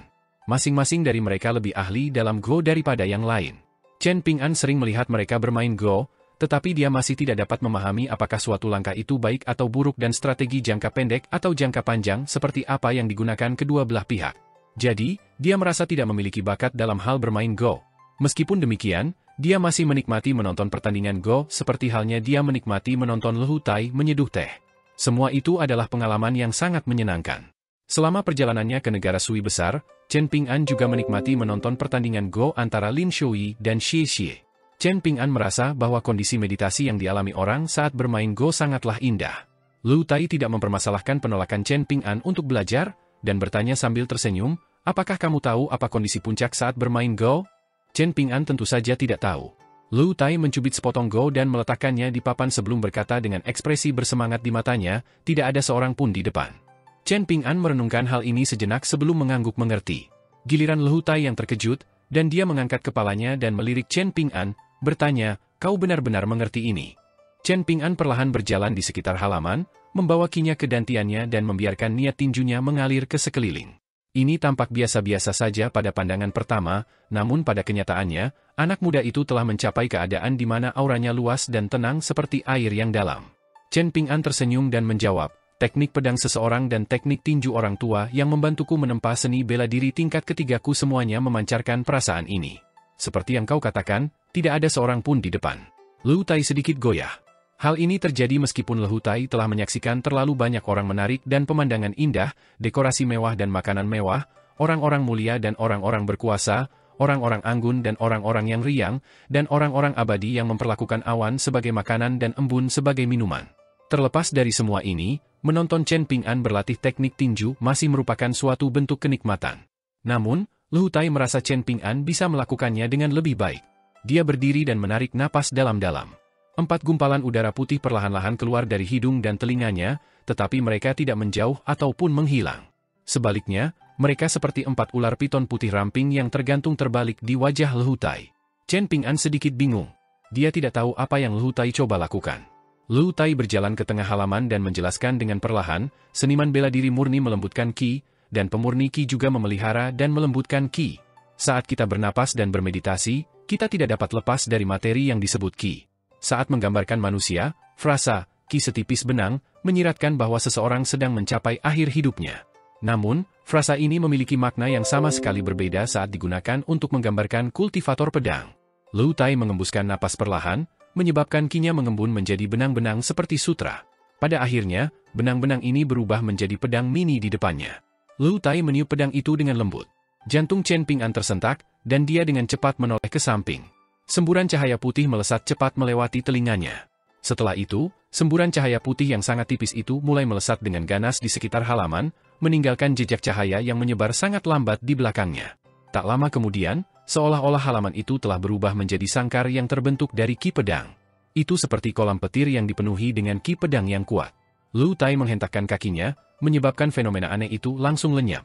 Pemuda tampan itu tersenyum tipis dan berkata, saya mengerti prinsipnya meskipun saya bukan seniman bela diri murni. Anda terobsesi berlatih salah satu teknik tinju paling biasa, dan Anda benar-benar berhasil melatihnya lebih dari 1 juta kali. Hasilnya, niat tinju Anda benar-benar halus dan alami. Namun, pada kenyataannya, Anda gagal memahami niat sebenarnya yang tersembunyi di dalamnya. Lu Tai menoleh ke arah Chen Ping'an, memegang satu tangan di belakang punggungnya dan mengulurkan tangan lainnya ke depan dengan telapak tangan terentang. Selain memperkuat urat, tulang, Qi, dan darah seseorang serta memelihara jiwa dan niat seseorang, sifat mistis yang sesungguhnya dari teknik tinju adalah Qi sejati yang tidak menarik kekuatan langit dan bumi, tetapi sebaliknya berusaha untuk memerintah langit dan bumi. Semburan Qi sejati ini padat dan memungkinkan pukulan seseorang menjadi sangat cepat. Lu Tai melancarkan pukulan, dengan aura tinjunya menyebabkan ledakan-ledakan yang memicu serangkaian suara robekan berikutnya. Lu Tai melancarkan pukulan lagi, kali ini dengan sudut yang sedikit miring. Tinjunya kemudian berputar, berakhir di tempat yang sama dengan pukulan sebelumnya. Pukulan ini senyap daripada meledak, tetapi udara yang bersentuhan dengan tinjunya runtuh dengan cara yang mencengangkan. Saya menggunakan kekuatan dan niat yang sama untuk kedua pukulan itu, jelas Lu Tai. Pukulan pertama saya lurus dan tampak mengambil jalur terpendek, tetapi situasinya sebenarnya mirip dengan melintasi gunung dan sungai. Jalur tercepat belum tentu yang terpendek, melainkan jalur yang mengikuti jalur gunung dan aliran sungai. Karena itu, mencoba mengambil jalur terpendek justru dapat memperlambat Anda. Dikatakan bahwa tingkat akhir sejati untuk Martial Dao adalah tingkat ke-10. Namun, jika seseorang maju lebih jauh, ia akan mencapai tingkat Dewa Bela Diri.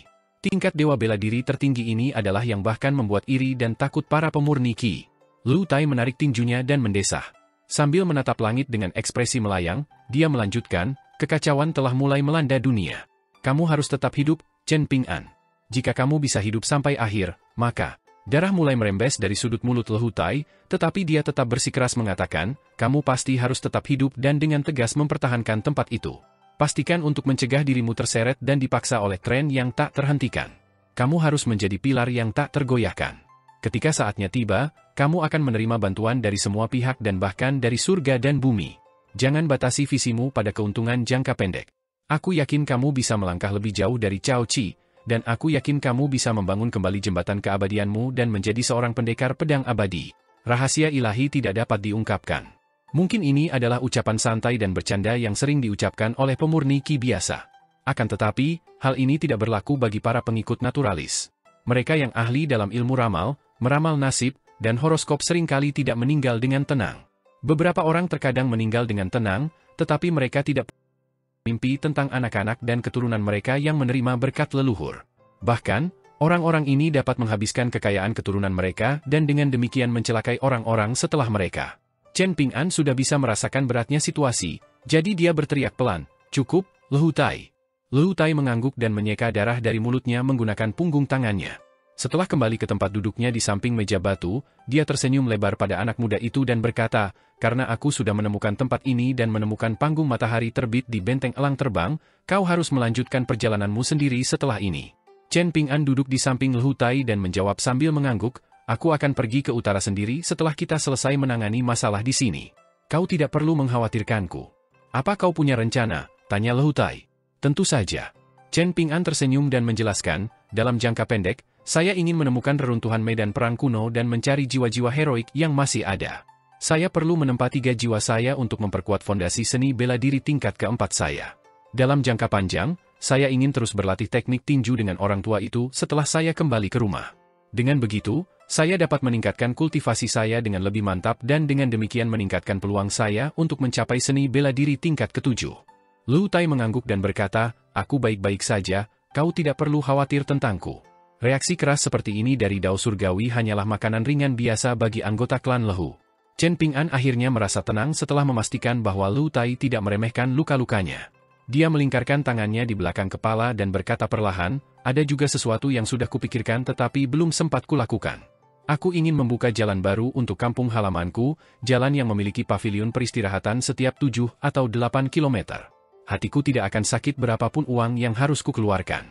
Itu hanya jalan setapak. Jadi berapa banyak uang yang bisa dikeluarkan? Lu Tai bertanya dengan geram. Tidak heran kedua pedang terbangnya yang terikat disebut Needle Tip dan Wyatt Aun. Dari penampilannya, dia secara naluriah suka mengkritik dan berdebat dengan orang lain. Lu Tai diam-diam mendengarkan mimpi anak laki-laki itu. Seolah-olah dia sedang menonton Chen Ping'an membuat manusia salju di hari musim panas yang terik. Lu Tai menunjuk ke pintu halaman setelah mendengarkan Chen Ping'an berbicara, dan dia berkata bahwa setelah menempelkan jimat penekan iblis pagoda harta karun di sana, dunia di balik pintu adalah dunia kultivasi sementara dunia di dalam pintu adalah pegunungan. Chen Ping'an ingin minum anggur setelah mendengar ini. Benteng elang terbang menjadi sangat ramai setelah ini, menghirup udara kehidupan ke dalam benteng. Benteng elang terbang jelas lebih tenang sekarang dibandingkan dengan keadaannya yang hampir damai seperti kematian sebelumnya. Ini karena 2 orang kuat telah tiba dari dunia luar.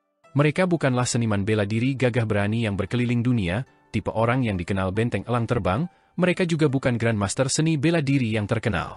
Sebaliknya, mereka adalah kultivator yang sangat misterius yang bahkan lebih aneh daripada administrator He yang sudah aneh. Ini adalah pengalaman yang sangat baru bagi semua orang. Pria paruh baya yang diundang dengan hangat oleh penguasa benteng berjalan melalui jalan-jalan dan ganggang benteng elang terbang dengan kuda putihnya. Ada 2 ikatan besar cabang pohon cemara dan pinus yang tergantung di sisi pelana, dan laki-laki yang memegang alat pengusir lalat di tangannya akan meraih dan membakar 1 cabang setiap kali ia berhenti bersama kudanya. Namun, dia tampaknya tidak membutuhkan batu api, karena ranting-rantingnya terbakar sendiri saat dia menggosokkan jari-jarinya. Ranting-rantingnya mengeluarkan asap harum saat terbakar. Ada beberapa tetua berambut putih yang sedikit berpengetahuan tentang praktik lama di antara kerumunan penduduk setempat yang menyaksikan ini dari kejauhan, dan para tetua ini mulai memamerkan pengetahuan mereka, mengklaim bahwa ini disebut penerangan halaman, jenis teknik abadi yang luar biasa yang dapat mengusir kejahatan dan menghilangkan kotoran. Pohon pinus juga disebut Adipati ke-18 karena merupakan jenis pohon yang paling senior. Ini setara dengan menjadi adipati desa di istana kekaisaran. Sementara itu, pohon cemara seperti bangsawan yang hanya satu tingkat di bawah pohon pinus. Ini terutama terjadi pada pohon cemara dari pegunungan terkenal. Akibatnya, melafalkan mantra abadi sambil membakar cabang pinus dan cemara dapat memanggil kekuatan ilahi. Di tempat lain, lelaki tua yang acak-acakan itu tampak jauh lebih sederhana dibandingkan dengan lelaki setengah baya yang tinggi dan tegap dengan sapu lidi lalat dan seekor kuda putih. Penampilannya lebih rendah dari rekan kultivatornya, dan tekniknya juga memancarkan aura pedesaan. Karena itu, beberapa penduduk lokal Benteng Elang Terbang bergegas untuk melihat lelaki tua itu. Konon lelaki tua ini adalah guru Huang Xiang, dan dia adalah seorang pendeta Tao yang tinggal di pegunungan dan telah berkenalan dengan penguasa benteng tua itu selama perjalanan mereka melalui dunia kultivasi. Kali ini, lelaki tua itu hanya meninggalkan pegunungan dan datang untuk berdoa memohon berkah dan menghilangkan malapetaka bagi Benteng Elang Terbang karena dia telah melakukan ramalan dan menemukan bahwa benteng itu menghadapi masalah besar. Lelaki tua yang acak-acakan itu tidak mengenakan jubah Tao, dan dia juga tidak tahu cara menggambar jimat dan melakukan ritual Tao menggunakan pola berjalan Tao yang benar. Sebaliknya, ia hanya meminta orang-orang membawakannya 7 atau 8 ekor ayam jantan, lalu menggantungkannya di pintu gerbang benteng, pintu balai leluhur, di samping sumur, di tempat latihan bela diri, dan seterusnya. Setelah itu, ia terus mengawasi ayam jantan itu dari pagi hingga malam. Ada karung beras kecil yang diikatkan di pinggangnya, yang satu lagi berisi beras ketan. Ada juga sepanci air di sebelahnya. Ini untuk ayam jantan, dan airnya bukan air sumur biasa yang diminum penduduk benteng setiap hari. Melainkan, itu adalah air mata air yang diambil muridnya, Huang Xiang, dari kedalaman gunung di kejauhan. Chen Ping'an dan Lu Tai berpisah. Lu Tai suka memperhatikan orang yang disebut abadi terhormat dari Gunung Kedamaian dan Ketenangan itu berpura-pura menjadi misterius, sementara Chen Ping'an pergi ke tempat lain untuk mengamati teknik orang tua yang acak-acakan itu. Orang awam menonton untuk bersenang-senang, sementara para kultivator menonton untuk menentukan keterampilan seseorang. Meskipun Chen Ping'an tidak yakin tentang asal-usul teknik orang tua itu, dia dapat mengatakan bahwa energi yin dan aura pembunuh telah menjadi sedikit lebih lemah setelah orang tua yang acak-acakan itu selesai menggantung ayam jantan di lokasi yang berbeda. Ini seperti pertarungan antara dua pasukan. Satu pihak menghindari serangan pihak lain, dan ini adalah pertarungan di mana tidak ada pihak yang akan menderita korban. Pihak yang merusak benteng hanya bersembunyi dalam kegelapan dan mengumpulkan kekuatan. Dilihat dari ekspresi lelaki tua yang sangat cemas saat memberi makan ayam jantan dengan beras ketan dan air, jelas bahwa dia juga telah memperhatikan beberapa petunjuk. Jadi, dia sama sekali tidak merasa santai. Adapun lelaki setengah baya yang berjalan dengan angkuh di jalan-jalan dan ganggang dengan pengusir lalatnya, ekspresinya tenang dan kalem seolah-olah dia bisa memusnahkan semua makhluk jahat dengan jentikan jarinya yang cepat. Huan Chang dan Huan Shu bertanggung jawab untuk membersihkan jalan bagi lelaki setengah baya ini. Tao Xie yang batuk sangat sering, dan wajahnya juga sepucat kain. Dia berjalan di belakang pendeta Tao tua itu bersama Huang Xiang. Lu Tai tidak mengungkapkan basis kultivasi kedua orang itu, dan dia hanya mengatakan bahwa pria parubaya itu jelas bukan pemurni ki dari Gunung Kedamaian dan Ketenangan benua daun parasol atau semacamnya. Di sisi lain, pria tua yang acak-acakan itu adalah seorang pendeta Taois sah dari pegunungan yang mempelajari Dao dalam pengasingan dan ketenangan, memilih untuk hidup damai dengan pegunungan dan air sebagai tetangganya. Gunung Kedamaian dan Ketenangan adalah sekte terkuat di wilayah tengah benua daun parasol. Bahkan, sekte itu sama kuatnya atau bahkan lebih kuat dari sekte penulisan Planchette. Namun, sekte itu sangat terpencil sehingga hampir membenci interaksi dengan dunia luar, jadi sangat sedikit pengikut sekte ini yang pernah meninggalkan pegunungan dan bepergian ke dunia luar. Sekte ini menerima dan mensintesiskan pengetahuan dan teknik dari semua cabang alkimia, dan Lu Tai telah mendengar tentang sekte ini meskipun dia berasal dari benua ilahi bumi tengah. Hanya saja, Gunung Kedamaian dan Ketenangan tidak setenar sekte daun parasol atau sekte tablet giok. 2 hari berikutnya berlalu dengan damai. Pada hari ini, bahkan penduduk biasa yang tinggal di jalan-jalan dan ganggang Benteng Elang Terbang memperhatikan keanehan langit. Saat fajar, saat matahari seharusnya terbit dari timur, yang ada malah lapisan awan hitam yang bergulung-gulung menutupi langit di atas Benteng Elang Terbang. Awan hitam itu seakan-akan makhluk hidup yang memamerkan taring dan mengacungkan cakarnya ke benteng di bawahnya, memancarkan tekanan yang sangat besar sehingga setiap orang merasakan beban berat di hati mereka. Administrator Hea, yang juga bertanggung jawab untuk mengajar generasi muda di benteng, mengumumkan bahwa tidak akan ada kelas hari ini. Ia menyuruh murid-muridnya untuk bergegas dan pulang. Hal ini membuat anak-anak kecil bersorak kegirangan. Mereka pulang berpasangan atau berkelompok, sambil menunjuk awan hitam dan berceloteh saat melakukannya. Beberapa anak mengatakan awan itu tampak seperti kelabang, sementara yang lain mengatakan awan itu tampak seperti lembu. Pada akhirnya, munculnya awan hitam yang tampak seperti wajah wanita jahat membuat anak-anak ketakutan dan segera berlari pulang. Chen Ping'an sedang berlatih teknik tinju di halaman kecil, dan dia memperhatikan fenomena aneh di langit sejak awal. Lu Tai sedang duduk di samping meja batu dan membentuk segel tangan, diam-diam melakukan ramalan dengan ekspresi tenang dan kalem. Saat itu pagi hari ketika matahari seharusnya bersinar tinggi dan cerah, tetapi langit begitu gelap sehingga benteng itu tampak masih gelap gulita. Tidak ada seberkas sinar matahari pun yang mampu mencapai benteng elang terbang. Chen Ping'an mendengar tawa yang mengerikan terdengar di sepanjang gang kecil di luar halaman lagi. Dia berhenti berlatih teknik tinju dan berlari untuk membuka pintu halaman, berbalik untuk melihat jimat penekan iblis yang dibuat dari kertas jimat biasa. Seiring berlalunya waktu, jimat itu juga terus kehilangan energi spiritualnya. Saat ini, jimat itu sudah redup dan tidak berkilau, dengan kertas jimat yang awalnya berwarna kuning sangat kusut dan kehilangan banyak warnanya seperti bayi tahun baru yang telah terkena unsur-unsur selama lebih dari setengah tahun. Ada juga beberapa titik yang menjadi hitam pekat.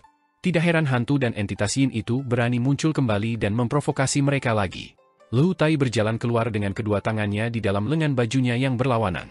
Dia berdiri di samping Chen Ping'an dan menatap jimat yang sudah rusak itu, bergumam pada dirinya sendiri. Jauh di masa lalu, jimat yang ditarik oleh mereka yang setara dengan seniman bela diri tingkat 7 hanya dapat dianggap sebagai jimat yang baru saja menyerap sedikit esensi. Hanya jimat yang ditarik oleh mereka yang setara dengan seniman bela diri tingkat 9 yang dapat dianggap sebagai jimat asli. Dari sini, orang dapat membayangkan kekuatan besar jimat pada saat itu. Di antara mereka, Master 3 Gunung dan 9 Lords yang tidak jelas dan sulit dipahami dianggap sebagai representasi ortodoksi talismanik. Namun, sungguh memalukan bahwa generasi mendatang seperti kita bahkan tidak tahu apa sebenarnya arti ini. Apakah ini nama seseorang, atau apakah ini gelar seseorang? Chen Ping'an berdiri dengan jinjit dan mengupas amulet dari pintu, lalu meletakkannya kembali di dalam lengan bajunya. Suara keras langsung terdengar di sekitarnya, dengan gumpalan kabut juga naik dari jalan berlumpur di gang kecil dan dengan cepat meresap ke sekeliling. Dimulai dari ketinggian kaki, kabut akhirnya naik ke ketinggian lutut sebelum dengan cepat mencapai ketinggian pinggang. Seolah-olah Chen Ping'an telah membuka tutup wajan yang sangat panas, menyebabkan gumpalan uap yang menggulung segera menyerbu ke sekitarnya. Namun, uap dari wajan akan panas dan harum, sementara kabut di gang kecil itu lengket dan dingin. Kabut ini juga mengeluarkan bau amis dan menyengat. Chen Ping'an berbalik dan melihat ke sekeliling, dan dia melihat bahwa kabut untungnya tidak menyerbu ke halaman rumah penduduk biasa dalam satu semburan.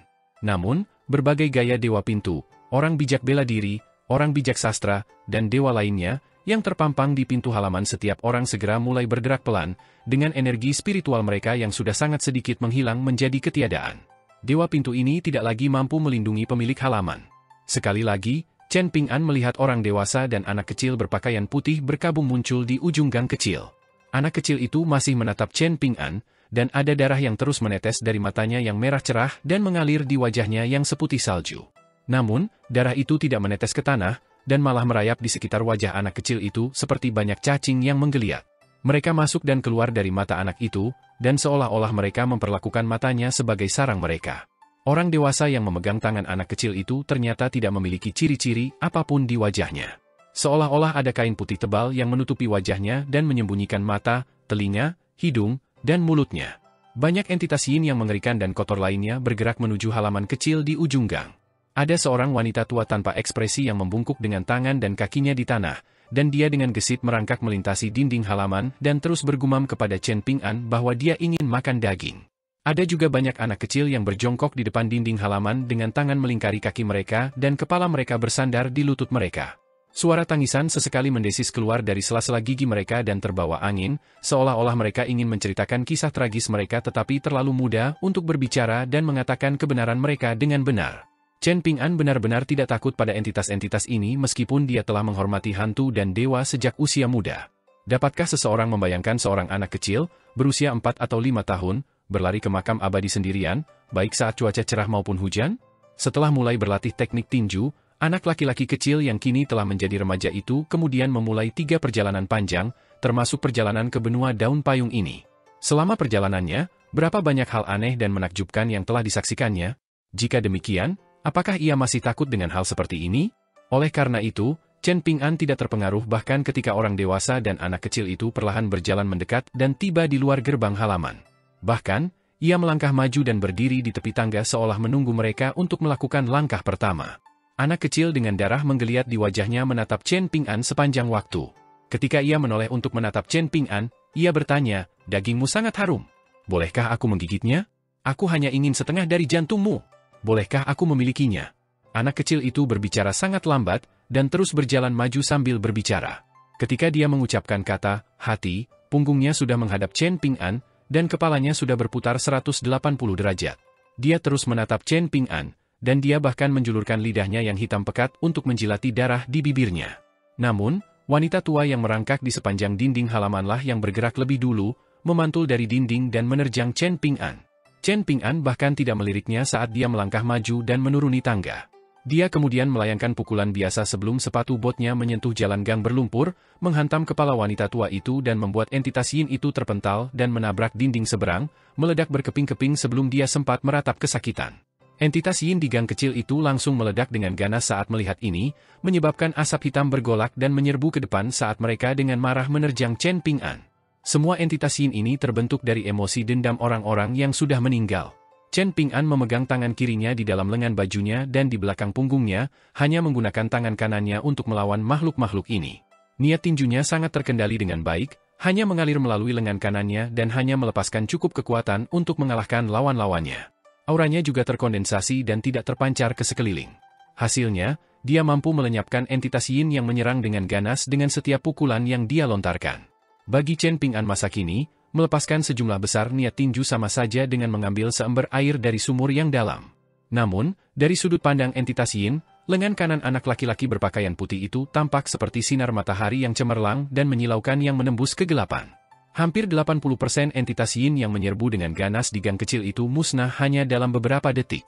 Pada waktu yang tidak diketahui, Lehutai berjalan mendekat dan duduk di ambang pintu, kedua tangannya berada di lengan baju yang berseberangan dan senyum di wajahnya saat dia menyaksikan. Anak kecil yang mengatakan ingin memakan jantung Chen Ping'an melepaskan diri dari cengkeraman orang dewasa yang menyertainya dan tiba di belakang Chen Ping'an dalam sekejap. Dia kemudian menebas punggung Chen Ping'an dengan telapak tangannya, mencoba menggali jantung anak muda itu. Serangan telapak tangan anak kecil itu sangat cepat, dan dia secara keliru mengira bahwa dia akan segera berhasil. Namun, pada saat inilah dia mulai melolong kesakitan. Ternyata, seolah-olah dia telah memasukkan tangannya ke dalam tungku setelah jari-jarinya bersentuhan dengan jubah putih Chen Ping'an. Sebagian besar lengannya langsung hancur seperti salju yang mencair karena panas. Tangan kiri Chen Ping'an tetap tidak bergerak di belakang punggungnya. Sambil terus mengawasi entitas yin tanpa fitur wajah dari sudut matanya sepanjang waktu, Chen Ping'an kemudian bersandar dan menabrak anak kecil itu, menyebabkan Golden Sweet Wine langsung melelehkan anak kecil itu seolah-olah dia adalah lilin. Anak kecil itu berubah menjadi gumpalan asap hitam yang sangat murni dan hendak melesat ke kejauhan. Namun, Chen Ping'an dengan cepat berbalik dan menjentikan pergelangan tangannya, melemparkan pukulan kait dan menghancurkan kepala dan ekor gumpalan asap itu. "Sekarang kalian hanya menggertak orang," kata Lehutai dengan geli. Chen Ping'an mengerutkan bibirnya dan menjawab, "Bagaimana mereka bisa menjadi manusia?"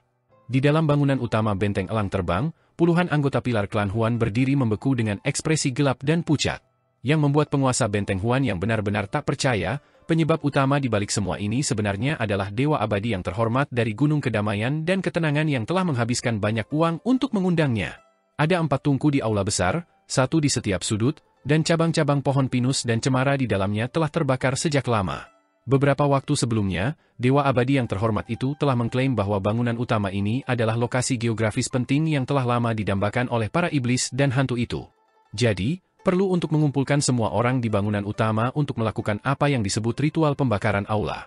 Dia perlu menempatkan jimat unik dari Gunung Kedamaian dan Ketenangan di sekitar aula sehingga dia dapat membuat formasi untuk menghilangkan kekotoran. Dengan begitu, para pembudidaya jahat dan jahat dengan motif tersembunyi tidak akan lagi mempunyai kesempatan untuk menyusup dan mengambil alih gedung ini. Dewa Abadi yang terhormat itu juga mengklaim bahwa dia hanya akan pergi sendiri untuk membunuh iblis dan menegakkan keadilan setelah dia menjamin keamanan bangunan utama. Benteng elang terbang tentu saja tidak memiliki keluhan apapun. Awan gelap yang mendominasi di atas benteng itu menyesakkan dan membuat mual, memperjelas bahwa mereka berhadapan dengan para pembudidaya iblis sejati. Sebagai orang-orang kasar dari dunia kultivasi, mereka yang berada di benteng elang terbang secara alami melihat bahwa sudah menjadi tugas mereka untuk berjuang demi kelangsungan hidup klan dan benteng mereka, bahkan jika lawan mereka adalah pembudidaya iblis yang kuat dari negara Gaharu. Mereka akan bertarung bahkan jika itu berarti kematian. Namun, meminta mereka untuk bertarung melawan hantu dan entitas Yin? Memikirkan hal ini saja sudah membuat kulit mereka merinding. Mereka tidak bisa menahan perasaan khawatir. Bahkan, energi yang mereka menjadi sedikit lebih lemah ketika memikirkan hal ini. Penguasa benteng Huan yang tidak menaruh kepercayaan penuhnya pada Dewa Abadi yang terhormat dari Gunung Kedamaian dan Ketenangan ini pada awalnya. Huan yang tidak berani ceroboh meskipun makhluk abadi ini memiliki sikap makhluk transenden seolah-olah dia adalah makhluk dunia lain, dan meskipun teman baiknya adalah orang yang telah memperkenalkan makhluk abadi ini. Kehati-hatian semacam ini diperlukan bagi klan kuat yang berpengaruh di dunia kultivasi. Jadi, Huan yang secara khusus meminta administrator Heya untuk mengikuti makhluk abadi ini dari dekat saat dia berkeliaran di jalan-jalan dan ganggang dengan kudanya, dengan alasan administrator Heya dapat menunjukkan jalan kepadanya. Namun, cabang-cabang pohon cemara dan pinus yang terbakar memang mengeluarkan aroma yang menyegarkan, yang dipenuhi dengan aura kebenaran. Berkat beberapa kesempatan yang ditakdirkan secara kebetulan, administrator Heya memiliki pemahaman kasar tentang kekuatan Dao, meskipun dia tidak dapat dianggap ahli dalam bidang tersebut. Meskipun demikian, dia adalah anggota dunia kultivasi yang berpengalaman dan berpengetahuan luas, mengingat dia telah bepergian kemana-mana bersama penguasa benteng tua itu. Dengan menggunakan pengalaman dan pengetahuan ini, administrator Heya telah memastikan bahwa makhluk abadi yang terhormat itu memang menggunakan teknik abadi yang tepat dan benar. Benteng elang terbang menghadapi bencana yang akan segera terjadi tanpa tempat untuk lari, tetapi mereka akhirnya mendapatkan kembali ketenangan dan kepercayaan diri setelah mendengar analisis administrator Heya. Maka, tepat sejam yang lalu, sang dewa yang terhormat itu memegang pengusir lalat di satu tangan dan kuas kaligrafi di tangan lainnya, sambil menggulung lengan bajunya dan menggambar banyak jimat di pilar-pilar kayu besar di aula besar. Jimat-jimat itu mengalir seperti air dan tampak sangat sedap dipandang. Faktanya, administrator Heya, yang juga guru sementara di benteng elang terbang, telah secara aktif menemani orang abadi yang terhormat itu dan memegangi piring berisi tinta merah menyala untuknya. Sekarang, administrator tua itu terkulai di kursi, begitu marah hingga matanya yang memerah hampir keluar dari rongganya. Dia melotot ke arah pria berpakaian putih yang berdiri di antara Tuan Benteng Huan Yang dan istri Tuan Benteng itu, dan dia merasakan dorongan kuat untuk melahap daging orang ini dan meminum darahnya. Administrator Heya adalah seorang pria tua yang sudah tidak peduli dengan hal-hal duniawi. Dia juga tidak memiliki anak, jadi setiap hari tambahan yang dia jalani pada dasarnya adalah berkah dari surga. Apakah dia perlu takut mati? Namun, Heya tidak dapat membayangkan wajah seperti apa yang harus dia hadapi di hadapan para leluhur klan Huan setelah kematiannya. Mereka yang berhak duduk di aula besar ini sebagian besar adalah anggota klan Huan dari benteng elang terbang yang sudah lanjut usia. Karena usia mereka yang sudah tua dan juga karena pertempuran sengit di gang kecil itu bertahun-tahun yang lalu, sebagian besar dari mereka mengalami masalah yang berkepanjangan akibat luka parah yang mereka derita saat itu.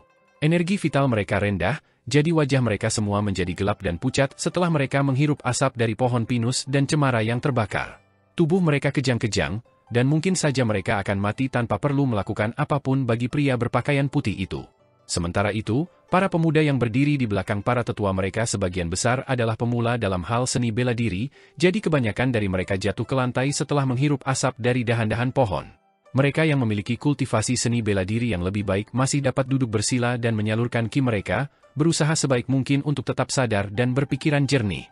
Masih memegang pengusir lalat seputih salju di tangannya, makhluk abadi yang tinggi dan tegap berpakaian putih itu dengan lembut meletakkan tangannya di bahu Tuan Benteng Huan Yang dan terkekeh, tidak perlu menyalahkan dirimu sendiri, Tuan Benteng Huan.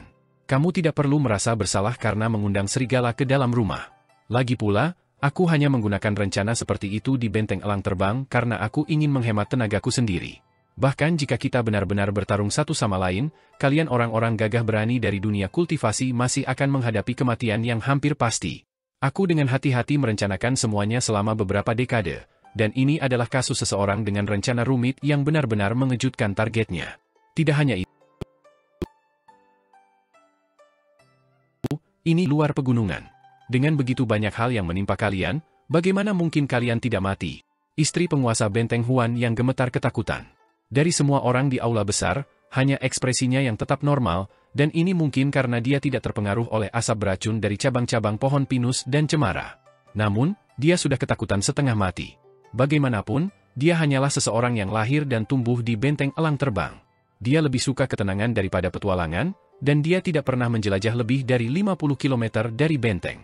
Memang, dia hanya sesekali berpartisipasi dalam perjalanan musim semi dan musim gugur.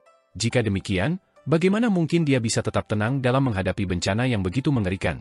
Orang abadi yang tinggi berpakaian putih itu mengangkat tangannya dari bahu Huan Yang dan mengarahkan wajah wanita itu ke arahnya dengan lembut dan penuh kekaguman.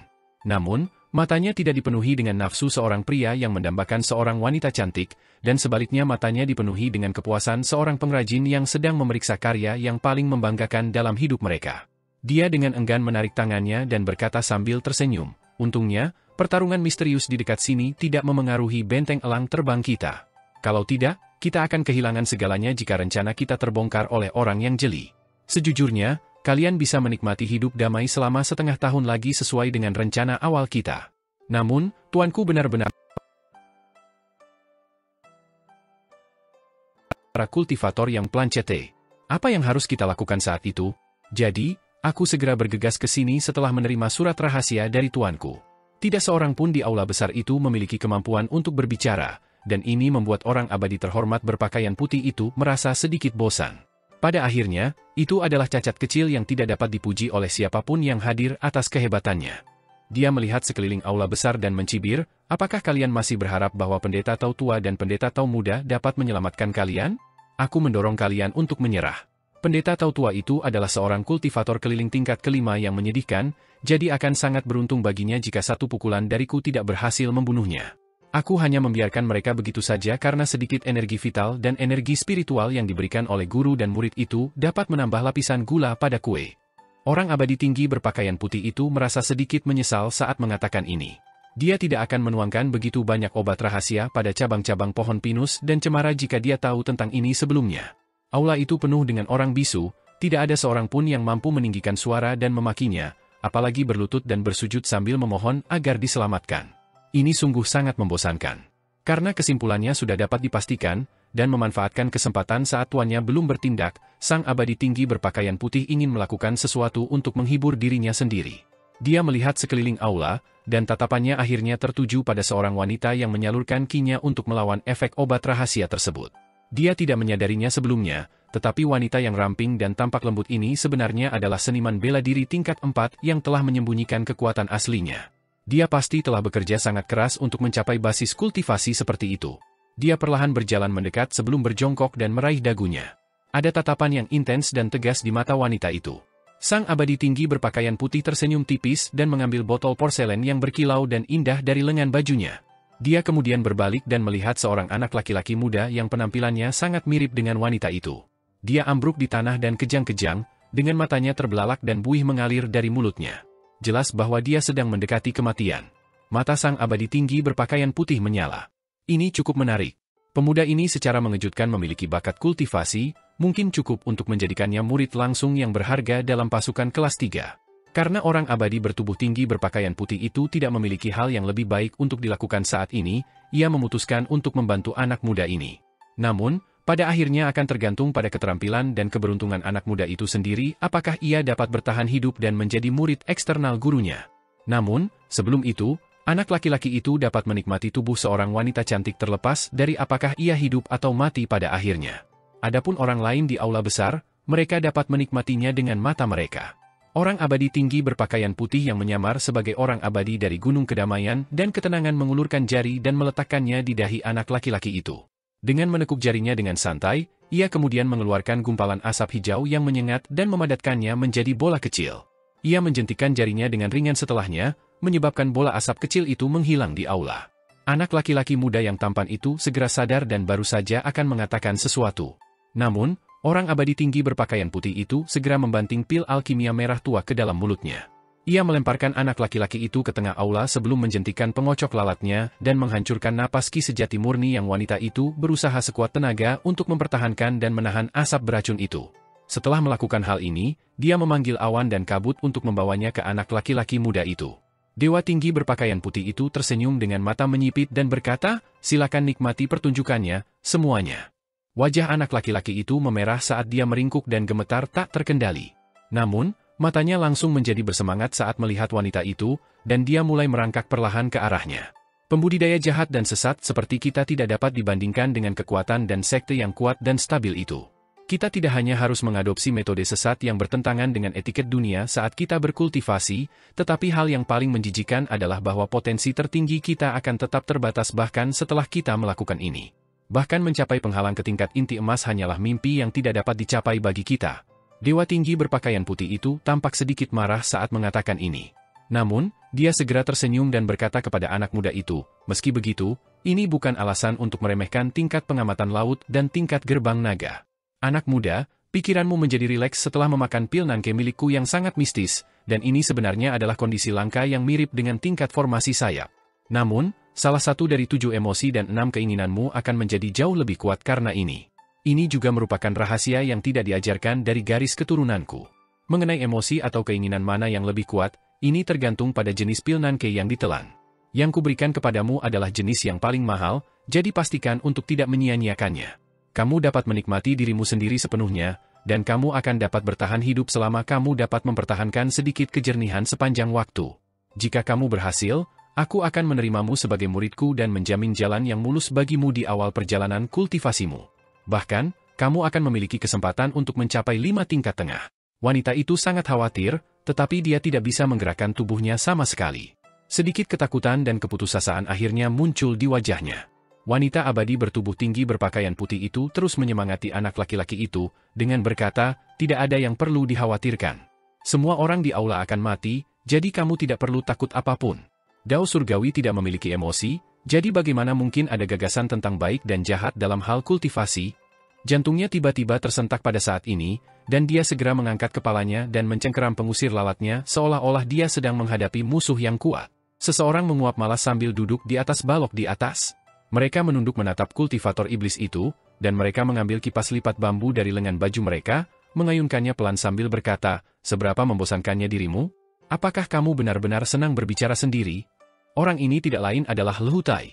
Dewa tinggi berpakaian putih itu menyipitkan matanya dan bertanya, teman, apakah kamu dan anak muda dengan pedang di punggungnya di sini untuk menikmati pertunjukan? Atau apakah kamu di sini untuk mengganggu rencanaku? Atau mungkin kalian berdua adalah orang-orang yang terlibat dalam pertarungan di pegunungan dekat benteng elang terbang sebelumnya? Lehutai melirik anak muda yang penuh nafsu yang merangkak di lantai dan mendecak lidahnya dengan heran, berkata dengan ekspresi menghina, apakah kamu merasa semuanya dapat disalahkan pada pil alkimia itu? Kalau begitu, izinkan aku mengatakan yang sebenarnya. Saat ini, setidaknya 30 hingga 40% nafsumu berasal dari hatimu sendiri. Tidak mengherankan bahwa kamu dipilih oleh orang ini. Ini karena kamu juga bukan orang baik sejak awal. Tangan anak muda itu hampir menyentuh lutut wanita itu, tetapi dia segera mulai berjuang saat ini, baik secara mental maupun fisik. Darah mulai menetes dari semua lubang di wajahnya, menutupi penampilannya dengan darah hitam. Anak muda itu mulai berguling-guling di lantai karena kesakitan. Dewa abadi tinggi berpakaian putih itu tidak terpengaruh, tetapi dia merasa sedikit kasihan karena pil alkimia itu terbuang sia-sia. Hati Dao yang rapuh dari anak muda itu telah hancur setelah pemuda yang duduk di balok itu mengungkapkan kebenaran dari masalah tersebut. Jika tidak ada yang mengungkap perasaan sebenarnya dari anak muda itu, maka dia bisa saja terus menapaki jalan sesat ini dan bertahan sampai akhir. Faktanya, ini adalah pilihan yang cukup bagus baginya, dan dia mungkin benar-benar menjadi murid tetap dari Dewa Abadi Tinggi berpakaian putih itu. Pada saat itu, dia akan dapat menginjakkan kaki di jalan kultivasi. Ada sikap apatis di wajah Lehutai saat dia menyatukan 2 jari dan membuat gerakan menyapu dari atas ke bawah. Needle tip, pedang terbangnya yang terikat, segera muncul di udara dan menebas ke arah anak muda yang sedang menderita penderitaan yang tak terkatakan. Wanita itu meludahkan seteguk darah dan berteriak pada Lehutai, jangan. Needle tip berhenti tiba-tiba hanya 1 inci dari leher anak laki-laki itu. Lehutai melihat ke arah wanita yang menangis itu dan berkata, akan lebih baik baginya jika dia mati di sini. Jika dia meninggalkan tempat ini hidup-hidup, maka dia akan membunuhmu suatu hari sebelum jatuh ke jalan setan, atau dia akhirnya akan dikekang sampai mati oleh kutukan dari orang lain di bulan-bulan dan tahun-tahun mendatang. Namun, wanita itu hanya menggelengkan kepalanya dan berulang kali bergumam, tolong jangan bunuh dia, dewa yang terhormat, aku mohon padamu. Masih memegang pengusir lalatnya, dewa tinggi berpakaian putih itu terkekeh dan bertanya, aku sangat penasaran, bagaimana kau bisa menyelinap ke formasiku tanpa bersuara. Lehutai memegang kipasnya dengan 1 tangan dan menopang dirinya di balok dengan tangan lainnya sambil tersenyum dan menjawab, dalam hal formasi, kurasa tidak ada seorang pun di dunia ini yang mampu seperti klanku. Katakan, tidakkah kau merasa ini menyebalkan? Sosok abadi tinggi berpakaian putih itu tertawa terbahak-bahak. Namun, tawanya tiba-tiba terputus, dan sosoknya segera mulai berputar dan berputar saat ia melompat-lompat di aula. Pada saat yang sama, alat pengusir lalat seputih saljunya dengan tulisan, memadamkan kekhawatiran, juga melepaskan lolongan dan gemuruh angin dan guntur. Setiap kali ia menjentikan pengusir lalatnya, sehelai rambut yang berasal dari sejenis binatang roh dari pegunungan akan terlepas dari pengusir lalat dan melesat dengan ganas ke arah Lehutai. Saat terbang di udara, helaian rambut itu akan berubah menjadi ular putih bersayap yang setebal lengan dan secepat kilat. Tubuh mereka juga memancarkan hawa dingin yang menusuk. Lehutai tidak menghiraukan lusinan ular putih itu saat ia menutup kipas bambunya dengan bunyi retakan. Menggunakannya sebagai kuas kaligrafi, ia mulai menggambar jimat pada balok-balok itu, dengan karakter dan simbol perak yang tampak kuno terus-menerus keluar dari ujung kipasnya. Seolah-olah mereka hidup, karakter dan simbol itu kemudian mulai mengalir melalui balok-balok, tiang-tiang, dan lantai, menyusup dan akhirnya menutupi semua tinta merah asli. Ia menguasai aula ini. Sementara itu, ular-ular putih yang terbentuk dari helaian rambut pengusir lalat itu secara otomatis hancur menjadi debu saat mereka tiba dalam jarak 6 meter dari Lehutai. Orang tinggi abadi berpakaian putih itu sama sekali tidak dapat memahami teknik rahasia macam apa ini. Ini adalah hal yang paling mengerikan. Namun, sesuatu yang lebih mengerikan dari ini segera terjadi. Pemuda berbaju biru yang tampak lebih cantik dari seorang wanita itu tersenyum tipis saat dia mengungkapkan sebuah rahasia, berkata, "Aku baru saja membuat formasi kecil di sekitar sini, tipe yang biasa muncul di tanah yang diberkati.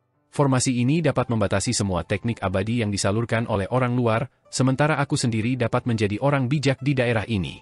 Bukankah ini terdengar mengesankan?" Emosi melonjak dalam benak sang abadi, dan dia ragu sejenak sebelum menghentikan serangannya dengan tongkat pengusir lalatnya. Dia meletakkan tongkat pengusir lalat itu di lengannya dan berkata, "Yang mulia abadi, bukan hanya pengetahuan klanmu yang mendalam dan kuno, tetapi keterampilan dan teknik abadimu juga mengesankan dan mengagumkan. Tuanku dan aku bersedia menunjukkan ketulusan kami dan menawarkan hadiah kepadamu selama kamu menunjukkan belas kasihan kepada kami. Misalnya, kami dapat memberikan semua harta benteng elang terbang kepadamu dan rekanmu. Aku bahkan bisa bertindak secara pribadi dan menggunakan sebagian uangku sendiri untuk meminta alat roh bermutu tinggi dari tuanku untuk diberikan kepadamu. Bagaimana menurutmu, Dewa Abadi yang terhormat?" Lehutai mengabaikan pertanyaan itu dan bertanya, "Apakah tuanmu berada di tingkat inti emas?" Dewa Abadi tinggi berpakaian putih itu mengangguk dan menjawab dengan senyum tipis, "Aku bersedia mengungkapkan gelar tuanku untuk membuktikan ketulusanku. Dialah yang membunuh 2 kultivator tingkat gerbang naga dari Gunung Kedamaian dan Ketenangan saat itu, dan gelarnya adalah..." Lehutai buru-buru menjabat tangannya dan berseru, "Diam di sana! Niatmu terlalu jahat. Mengapa kau berkata begitu, Dewa Abadi yang terhormat?" tanya Dewa Tinggi berpakaian putih dengan ekspresi polos. Lehutai menghela napas dan berkata, "Kau, seorang kultivator tingkat pengamatan laut, meminjam kekuatan seorang kultivator pengembara tingkat inti emas yang menyedihkan dari benua daun parasol tidak akan membuatku takut setengah mati. Namun, itu akan membuatku tertawa setengah mati. Dan kau hampir berhasil." Lehutai memegangi perutnya dan mulai tertawa terbahak-bahak. Tentu saja, tidak diketahui apakah Dalang sebenarnya adalah seorang kultivator tingkat inti emas atau bukan. Ekspresi gelap menyebar di wajah Dewa Tinggi berpakaian putih itu. Dia telah bertemu dengan seorang idiot yang cacat mental. Yang lebih penting, orang androgini ini memiliki basis kultivasi yang mendalam yang sama sekali tidak dapat dia lihat.